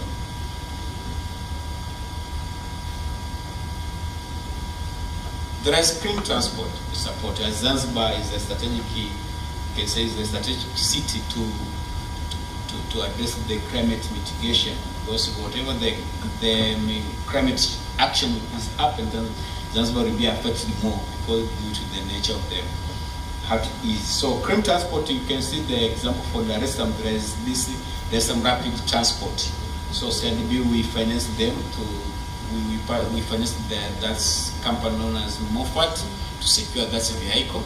So as a part of the mitigation for the climate changes. So if we have a project for clean transport, you need to start with the electric charging stations, assembling electrical vehicles, etc. Upgrading of the electrical transport. So CRDB, we have that window to support this project. So if we were struggling to get the capital or any advice, you are welcome. There is water and waste management. This is another project we support for this from green bonds proceeds. So sustainable infrastructure, water, clean water supply. We are supporting wastewater treatment, improving urban and rural drainage, and the other project we are going to related to the water and the waste management. There is green building. As I said, we partner with different international certifier company known as Edge, Read, Dream to support our customers to get certification for green building. So if it's a construction of hotel, for instance, Zanzibar, to establish the green hotel, green building as a hotel, apartment, positions. So we are financing through green bonds. Okay, this is about our asset class for CRDB we finance through green bond. So I can add something to this strategic project specifically for this sustainability project. There are many challenges in this project, specifically for viability of cash flow. Most of them, they are startup business, and most of commercial banks, they don't tend to finance this startup business. But for CRDB, we have the subsidiary known as CRDB Foundation. Whether we take all startup business there to get grants, some grants, soft grants and technical assistance from the team. After graduating from CRDB Foundation, now they are recommended to come to the stage of the commercial bank, which is CRDB. So that's the strategy of the bank, that for those startup business to go CRDB Foundation, after all criteria has been stated, now there is viable cash flow and all documentation is there, now we can come to CRDB PLC. So what we are supposed to do as a commercial bank, which I can recommend, first of all, is to have the dedicated portfolio of the bank that to accept the risk of the startup business for strategic projects like this sustainability project or the program. Because for developing country like Tanzania, this is a new thing.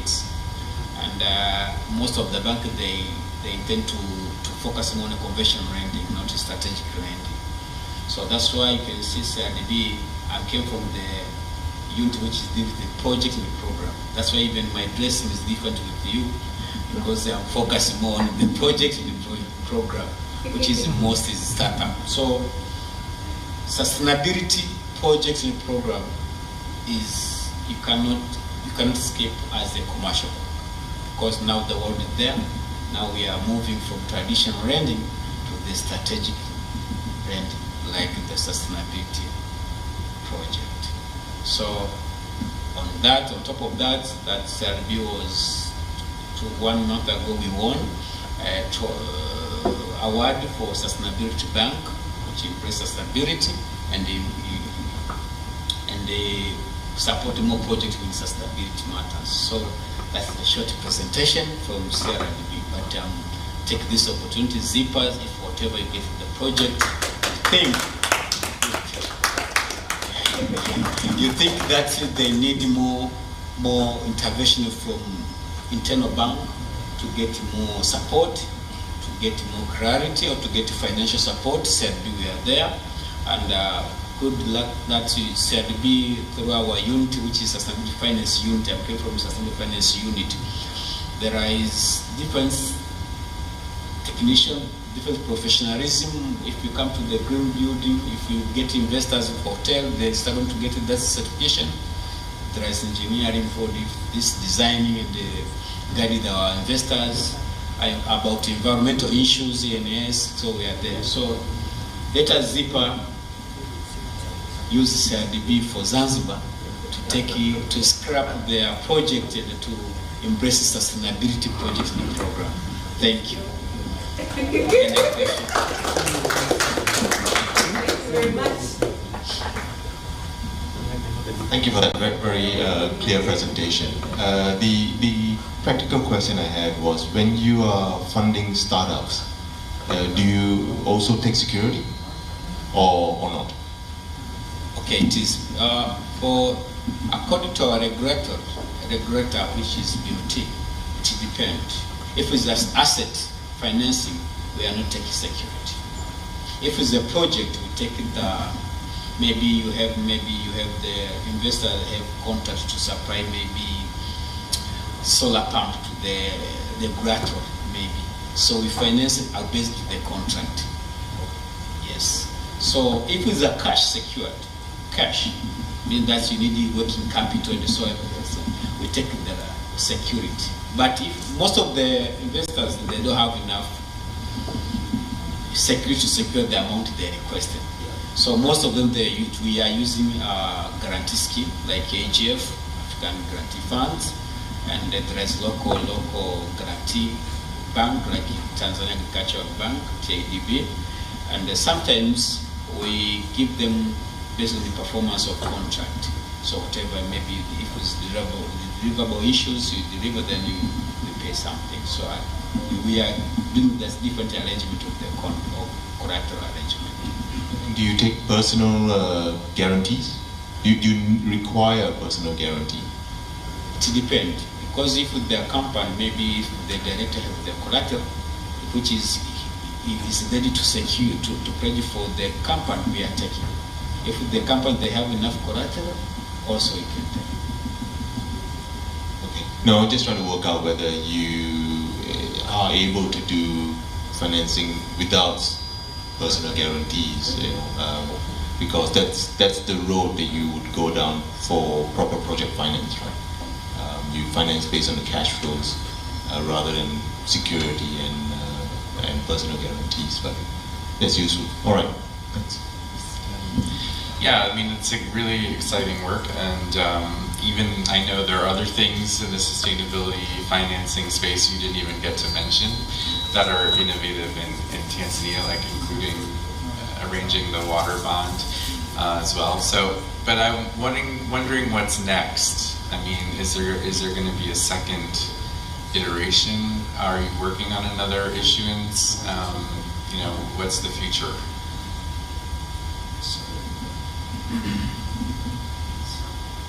Should I take more, or you're responding? Yes. Should I take more? So I was just wondering, with this the green bond project or whatever it is, do you also do did you extend it to Islamic financing and stuff like that, or does it only operate on commercial basis? Because I understand that we have other Islamic investors who they don't want to go directly into commercial, but they would rather do Islamic banking. And you, CRDB, I'm aware that you have Islamic banking systems. So how does that operate with the green bond? I think let's take those first. Respond, then we take more. Okay, let me start for Islamic bank. CRDB as it's respect or believing Islamic and non-Islamic. So if the investors, we are accept Islamic financing. So if we come with the Islamic perspective, we are accommodating. That's why for Islamic banking, we focus, mostly we pay supply, then we calculate not profit, but we not calculating interest, we based on the profit. So said we finance it through Islamic. That's why you can see Tanzania regulator now there is Islamic financing policy as a country. So I can say SRB was ahead the government. So we are always accepting, and I know my neighbor, my colleague in NB, they are not down there. They know that we are accept Islamic banking, and we are champion of Islamic banking. You can see that for Zanzibar branches, most of them we are doing Islamic, not commercial. So if we go Zanzibar branch, Michenzani, Pemba and Diwete, so we are dedicated branch for Islamic. And within our bank, we have the sub-unit, which is Islamic issues. So through this project, we are financed through Islamic banking. Okay, back to the question. So CRDB as a commercial bank, I said earlier that we are international bank. Every day we are coming out with the different innovations. So this is not fixed only.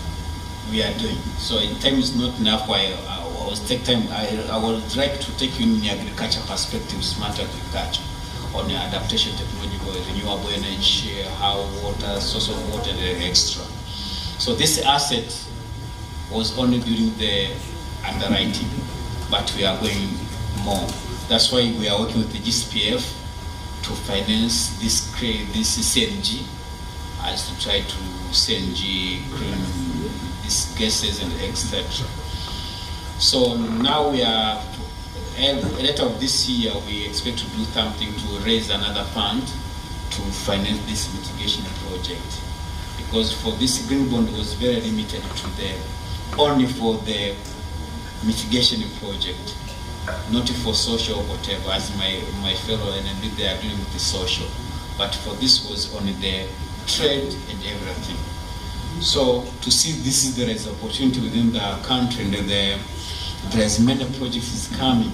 So that's why we are doing research in order when we raise the fund, we can accommodate a variety of projects. So I think at this point, any question? We have another one here from Pedro. Karibu. Yeah, I would like to ask, your rate in Tanzania, is it the same as your rate in Dubai?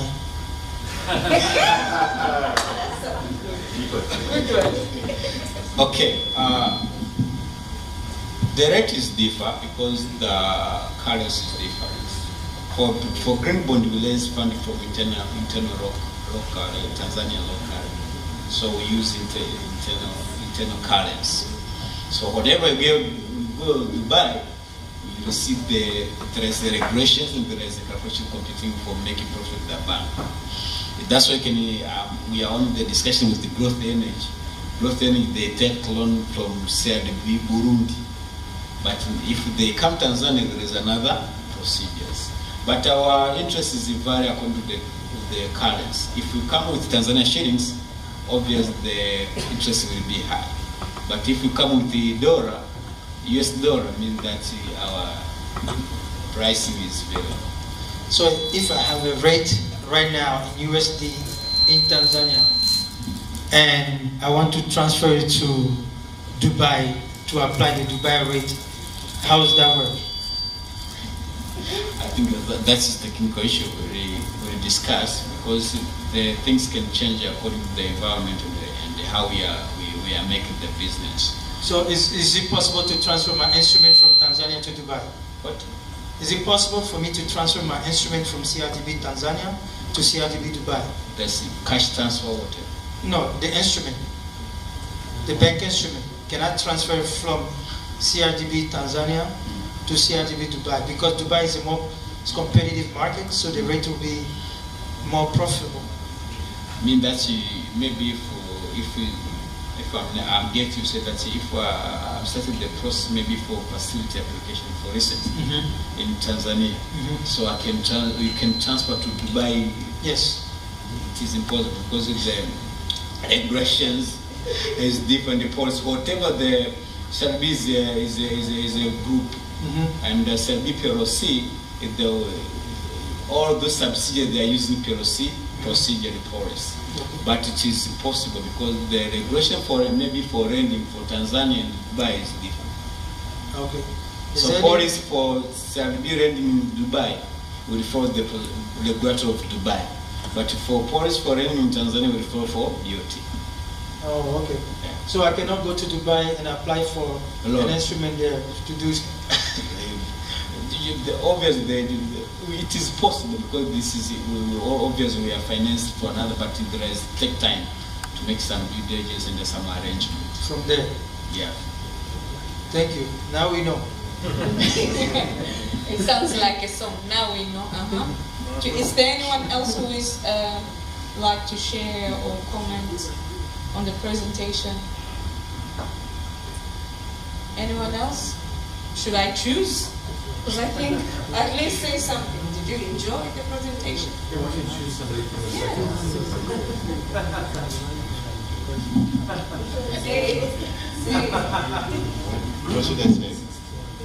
How did you find the presentation for CRDB? Did you like it? Is there any question? Any? Was useful for me.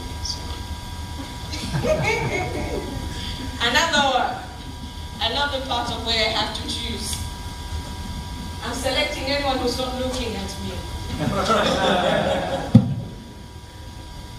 Okay, thank you. Okay, thank you very much. I am Thomas, a finance officer from Growth Energy Solution. Your presentation was really touching, so impressive. As a CRDB bank, you are supporting the renewable energies, green transport, and energy efficiency. So I just congratulate you for your presentation. But the question asked me from Mr. Chairman Credo Energy Group, it is a very critical question. As a CRDB, you are working in different countries, let's say Tanzania and Dubai. Why can't a person or a client can transfer money from CRDB account from Tanzania to Dubai? So I think you should go and research this thing, how you can implement it and be in a good way. Thank you. Do you want to respond? Jason, I think we should have taken this drill where we just select people. And they do have ideas, but they need a push. They're too shy. Yes. Okay. this is the critical question, and for CRB Dubai, Burundi and Congo, you can only transfer in based on their local currency. Maybe you have your account is for Tanzania shillings, and in Dubai maybe they use another currency. You cannot transfer the Tanzania shilling to another currency. Maybe you can use the trade finance, means exchange, then you can transfer. So it is allowed, but that's why you can open an account in Tanzania shillings or dollar, or US dollar, whatever you like in our bank. So it is possible, but it depends on the currency of how the country we are operating the currency. So it is possible, and we are on the arrangement that that's things to be happen. Or whatever you are in Dubai, whatever you are in Burundi, you can use it the same account. Thank you very much. Over to you, Jason.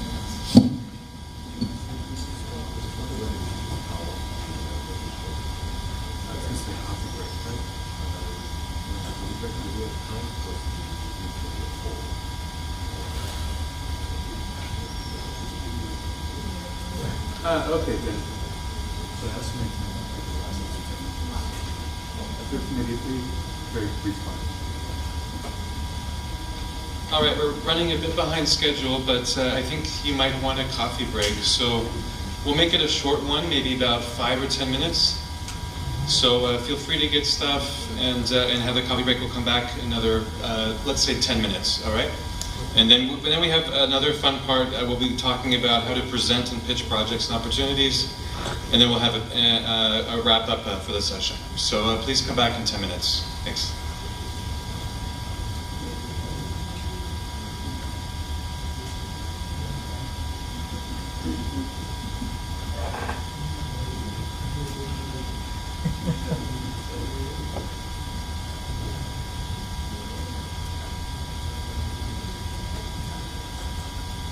Tool for appraising investment readiness and sustainable infrastructure. So obviously very relevant also for energy projects. So I'm just going to quickly walk through why we at DESA created this tool, what it does, and how it can help you. So the bottom line is, there's actually, in terms of infrastructure financing, I mentioned that on the spectrum of risk and return, infrastructure financing, generally speaking, is considered fairly low risk. But these are very complex and long-term projects, so they're also fairly low return, the type of investors who get involved. However, for various reasons, if you look over time since 2010, there's been an increasing accumulation of what we call in the industry dry powder. So this is basically capital that's lying dormant, that's not being effectively allocated and utilized to create more opportunities. And now this is a huge problem for developing countries, because infrastructure really is the backbone of economic growth and development. So this is a huge problem, and obviously we want this infrastructure that's going to be financed to be as sustainable and resilient as possible. So what we also saw as a result of our work on the fair was there's not only this unlocked dormant capital, but also one of the main reasons for that is because generally project proposals are not sufficiently well prepared. Maybe the entities just don't have a clear checklist of what an investor, particularly an infrastructure investor, would be looking for, and a clear sense of what the pathway or the steps might be for them to get to that state of investment readiness.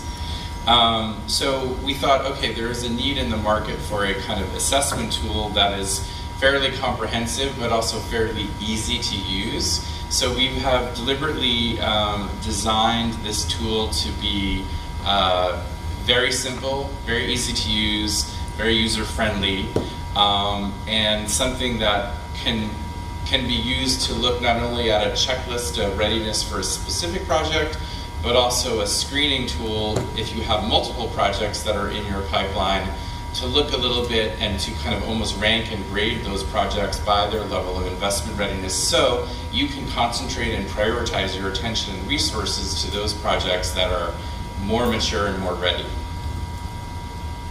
So in terms of the overall framework, the methodological framework, we have 3 pillars of the assessment. The first, and by far the biggest in terms of the scope of questions, has to do with general issues around feasibility, the design, the technical and technological issues, and procurement issues as well. All of the kind of core things that an entity would look for in terms of just generally how mature and ready a project is to go to the market. The second aspect is looking at the alignment and contributions on the SDG agenda.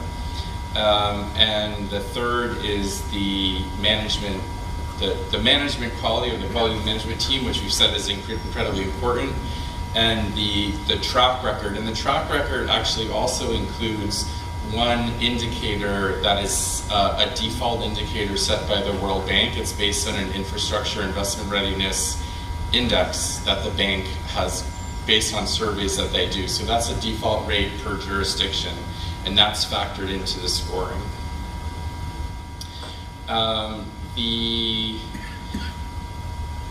The tool is also simplified by having a 2-stage process. So in other words, there's a sort of initial screening, initial questionnaire, which is structured around only about a dozen questions. And if a project doesn't meet a minimum threshold score, then it doesn't need to go through the entire questionnaire.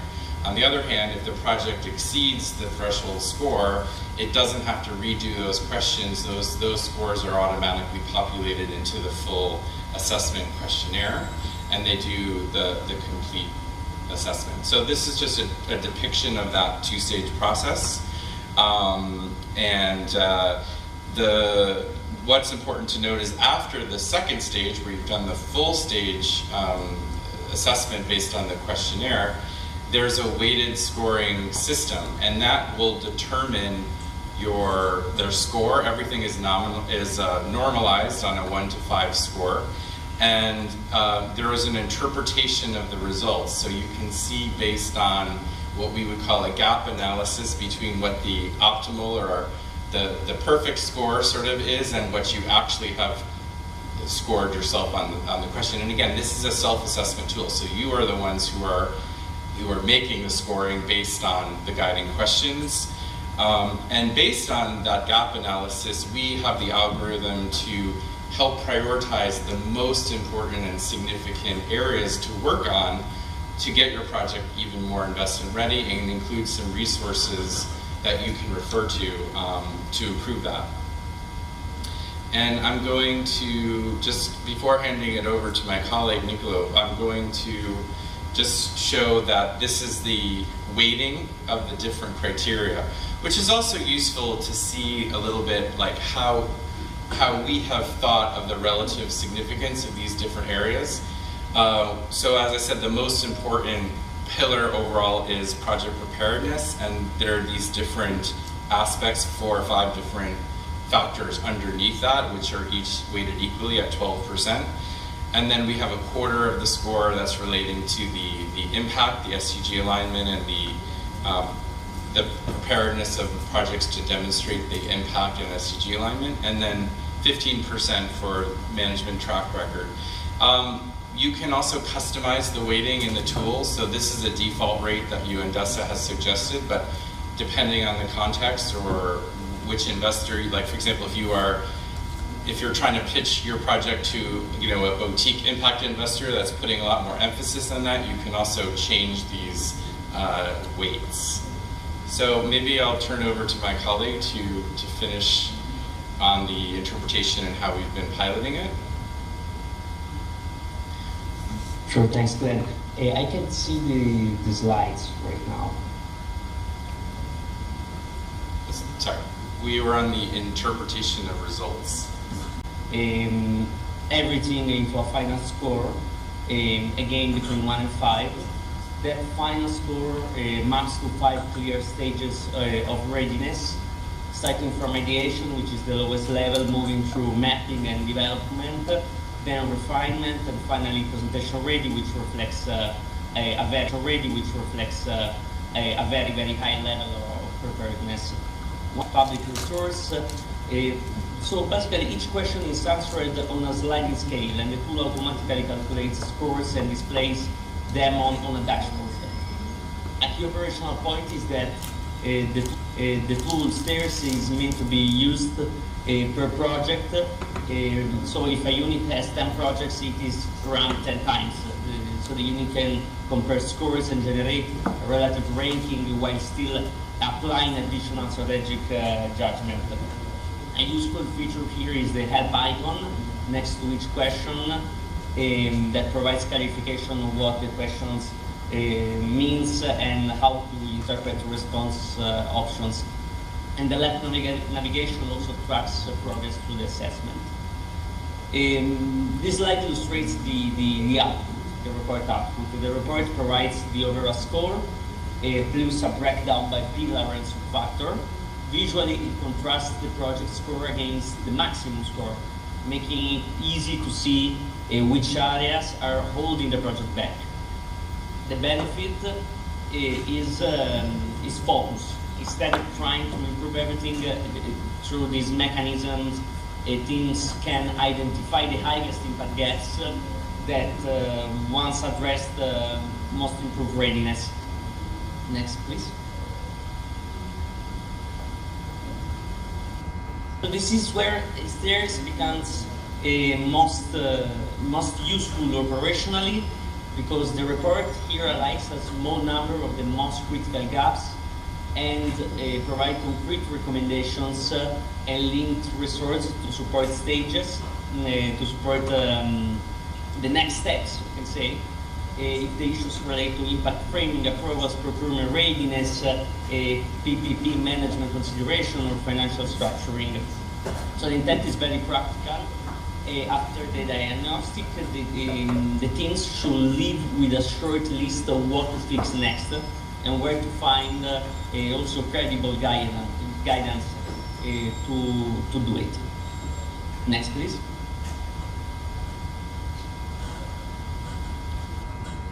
So here, as we were saying before in the day, this slide illustrates how we work with countries and projects at very different levels of readiness, and we help those countries move to the next stage, to the next step of readiness. So we have 3 buckets: ideation, development, and presentation ready. For each bucket, we have different types of support and outcomes. So in the ideation phase, our team supports capacity building and coaching on investment project preparation and review. So we had to raise visibility. In the development phase, we try to enhance investment readiness actually through the stairs tools, and we also provide technical assistance for project refinement, and we help countries target the right investors. And then in the presentation ready bucket, the fair helps to convene dialogues and also investment promotion events. We connect investors with projects. We try to connect the right investor to the right projects, and also to connect projects to other partners and to diversify the investor base. Thank you. Thank you. And so we forgot to put the link, actually the URL, unfortunately, in the presentation, but it's very easy. It's just stairs.desa.un.org. So, but I mean, feel free to, we'll put it into the updated version that we share. But I mean, you can go on this right now and test it out. We're also happy to get feedback from you. It has been launched. We're hoping to continue improving it. And another thing is we're working with the Sustainable Infrastructure Foundation. We have a partnership agreement, and we are working to embed all of this tool into a larger platform that is widely used by about 65 countries for managing the project development cycle, used by a lot of PPP agencies. It's called Source, and it's also a tool that connects development banks to a project pipeline, so we're very excited about that. But we're happy to have feedback from you, and we really hope that Zanzibar, the Ministry of Finance Investment Agency, will consider also a demonstration, a tailored demonstration of this for your needs. Because we mentioned we've been piloting this in many different jurisdictions with very good feedback. So happy to organize something bespoke for you. Thank you. Thank you.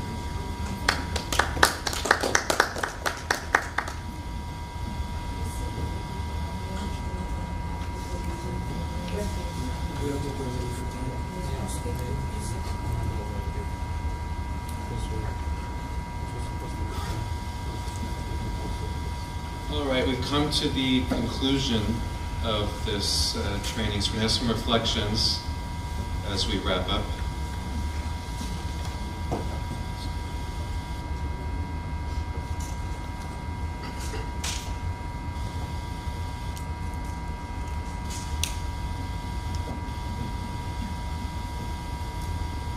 Very good. Well done, everyone. Don't worry, I'm not here to do another 1 hour session. Don't panic, don't panic. I'm just going to take a minute to wrap up and sum up, but also to ask you to scan the QR code when you can, so that you can provide us with feedback. It's very, very important to us to, think about how we can improve the presentations. Right? But in terms of what we've tried to cover, the title of the program is Training on the Bankability of Energy Transition Projects. And we decided to focus on project financing as a structure to help to enhance the bankability of projects. And we try to focus on the very pure form of project financing, which is focus on the cash flows, special purpose company. Because if you think about it, anytime you go to a bank, and if you're offering personal guarantees and collateral, then and if they accept your project and they're lending you money, that's a bankable project.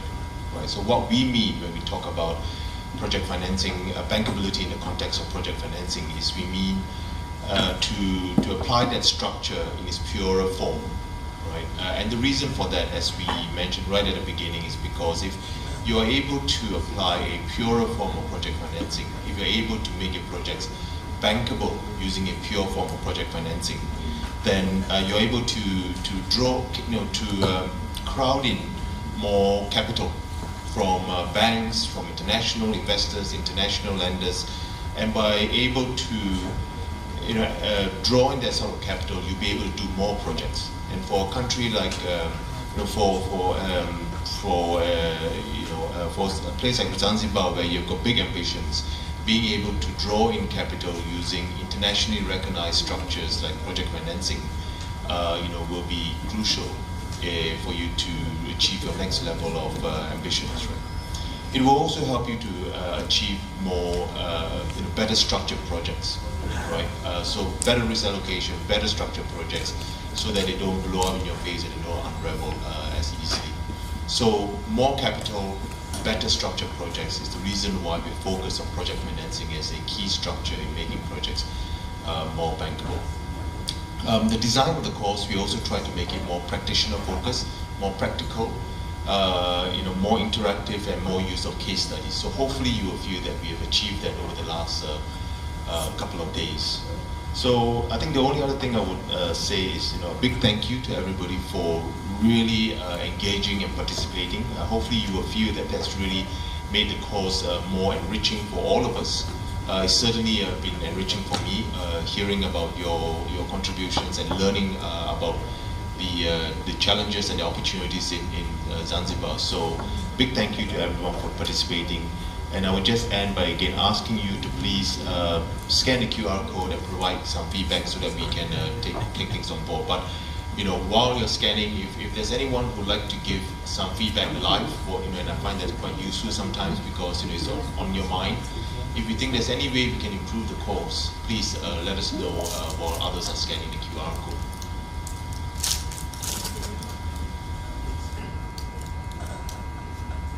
Any thoughts, any feedback that you want to give live? Any way to improve the course?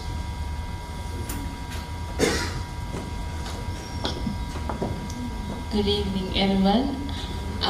First, I'm grateful for the opportunity, and I think this program met my expectation beyond what I was expecting. But also, what I'll take home, and I'll just give this feedback live, is the fact I've been working in a solar company, so I can confirm the hunger of many hotels to go solar is big, but the problem is always the finances. Even to the big hotels, like 5-star hotels, they may have the funds, but they would like still to have financing because it's risky. So, and I'm happy that the banks are here. So I think all that we need to do is solar company. I've added some knowledge of how we can make our projects more bankable. So see you soon, CRDB. Thanks. Very good. Thank you very much. Do we have another one? Should we go to our way? If they can't volunteer, we force them. No, it's okay, don't worry. No, Does anyone need more time completing the questionnaire? Just raise your hand if you need more time. Anyone? I think they're good.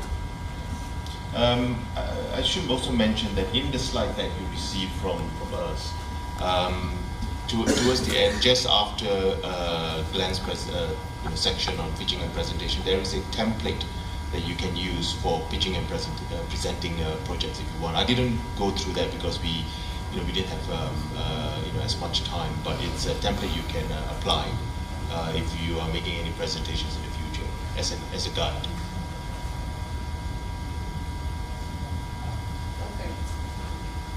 All right, well, congratulations to each of you. This concludes this two-day workshop. And, we've really covered a lot. We didn't, we could have done this then, we could have had it be very high level, but we chose to cover a lot of technical material because really you need to consider these aspects as you prepare projects for them to be successful. So as they meet the criteria of investors and lenders, and that they factor the risks, and that you look at different partners such as development finance institutions to assist in these projects. So to recognize your efforts over yesterday and today and your engagement, then we're pleased to present each of you with certificates with signatures from the heads of, from directors in our entities, so UNDESA, UNCTAD, as well as the executive director of ZIPA. And so we'll be pleased to go ahead and distribute those. So if I know some of you had to leave with the executive director, so we'll distribute them to him later. But I can read your names out, and you're welcome to come up here. Farida, do you want to hand them out, or I can read the names when they come up? Let me just. Glenn will be good. Sure. Yeah. Just a second.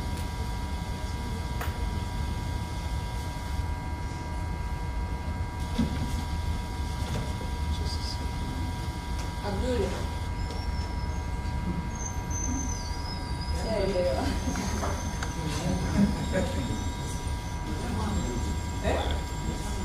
All right, so first I have Credo Amuzurek.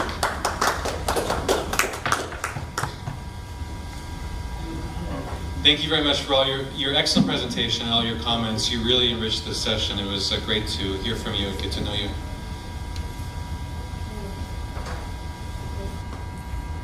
Alex, do you want to be in the front? Do you want to be up here? Okay. Sharifa Abdallah. Okay, Matthew Mandara. Sharifa is coming. Oh, okay, sorry.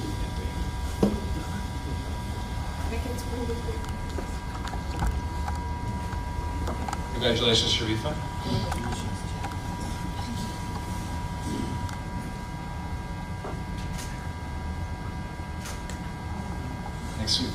Next we have Matthew Mandara.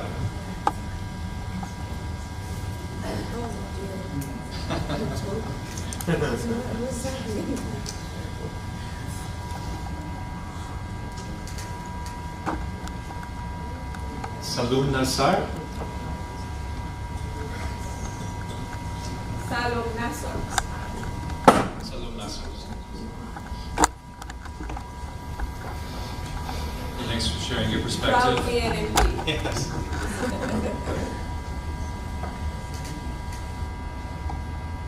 Masika Ali.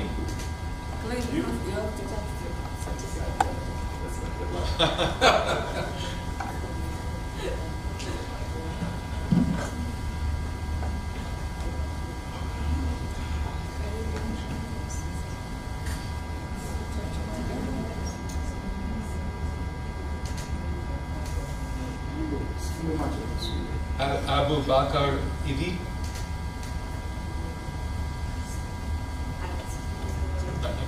Salum Ali.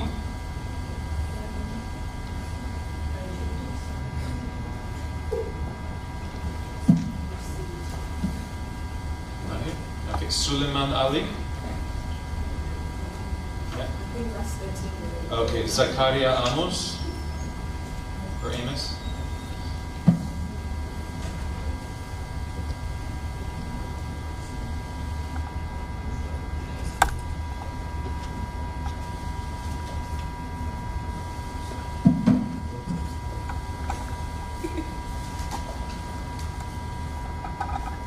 Ahlam Abdallah.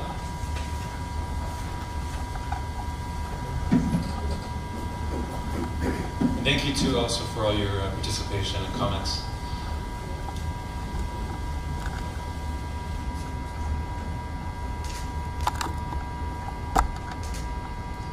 I don't know if anyone saw Farida Mohammed.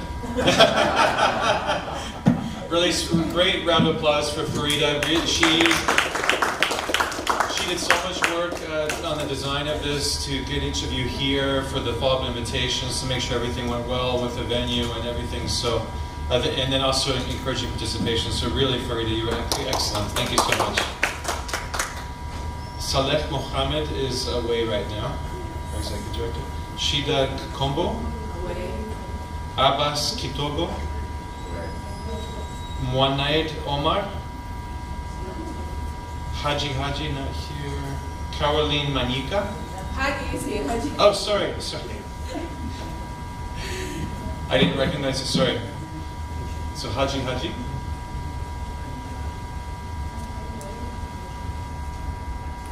And thank you also for your excellent contributions.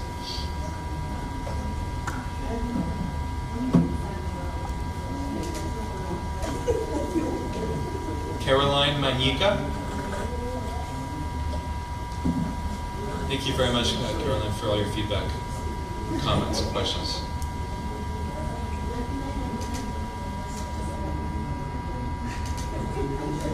John Okoro. Okay. Tumaini Kaloli.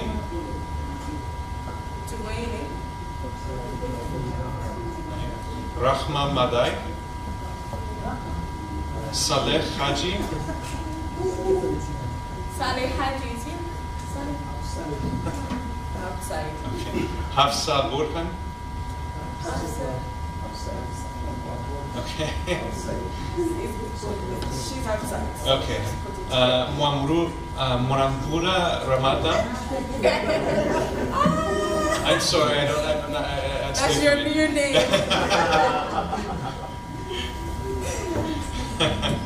Madam Bua. Madam Bua, but I'm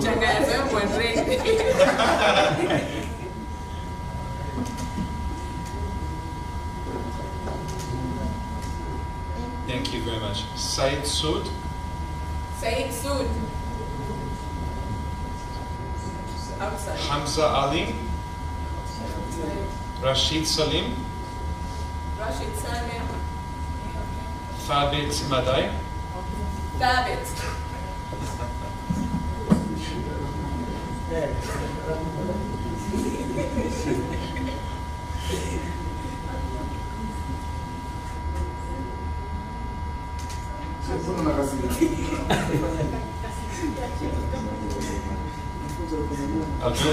Abdul Rahman Said. Rahman. This is the first time he's actually taking a photo, being a photographer. Yeah, thank you so much for all your support. The PR. Yeah. He's dealing with it. Yeah, excellent work. Thank you.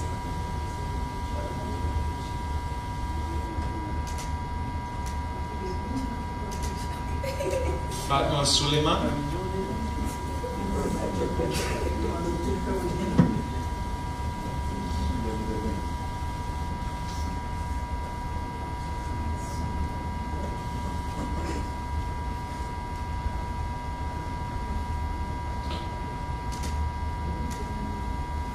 Lubna Khalfan.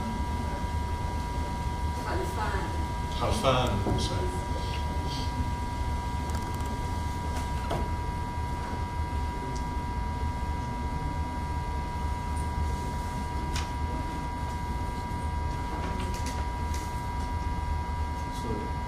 Very much.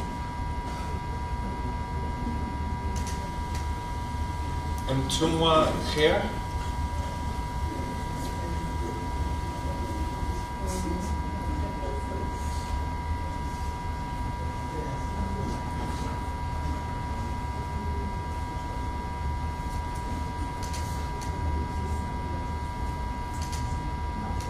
Nasar Suleiman.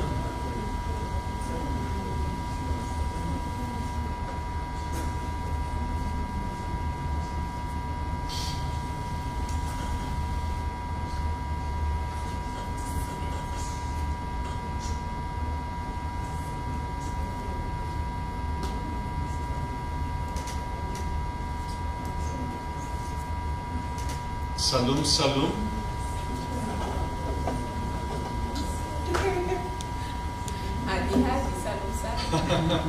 The issue was using surname in Zanzibar, not the name. The first tech big run.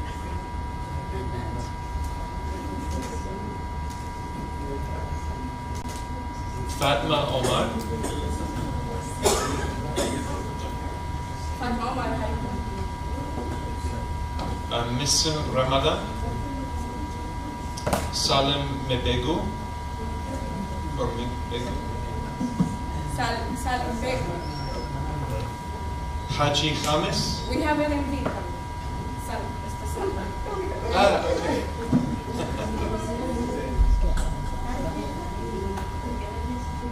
Thank you for the amazing presentation. Yes, thank you. Very well done.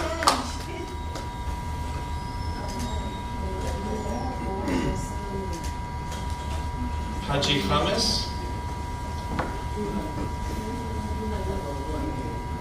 Didas Khalfan or Khalfan. Rashid Muku.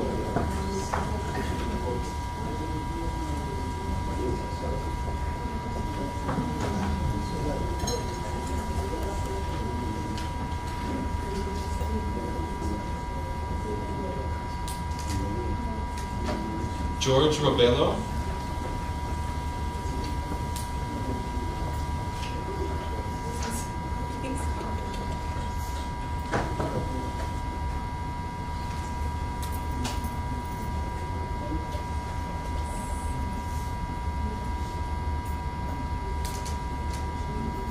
Manjar Ramadan.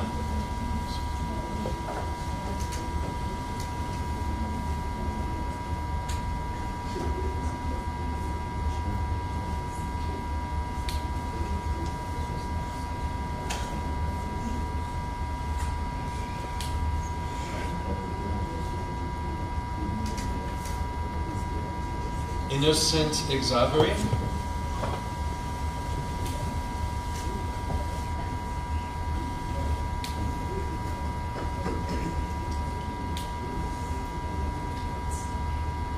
Are the Credo team, right? Yes. Also from Credo team, Gasper Francis.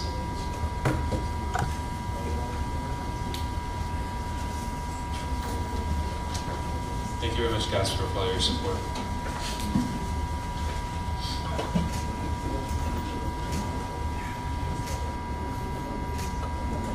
Abu Bakar Khamis. Dika Odum. Omar Musa. Hassan Hamad. Now, Hassan, the executive director had to leave, but we'll make sure that it's signed by him when he returns.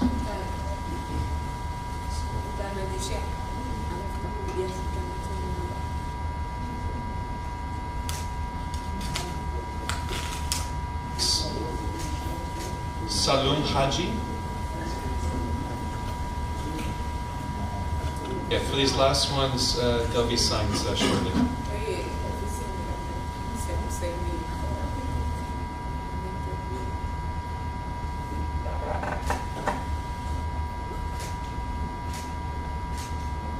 Fatma Hamza, Saeed Abdallah, and Yusuf Ibrahim. Okay, so we'll make sure you get that. So congratulations to each of you. A warm applause. Okay, let's do a group photo so you can take your certificates outside. Let's do a photo with everybody with their certificates outside, and that'll be the conclusion for this workshop. Thank you. So we'll just go just outside like we did the group photo yesterday.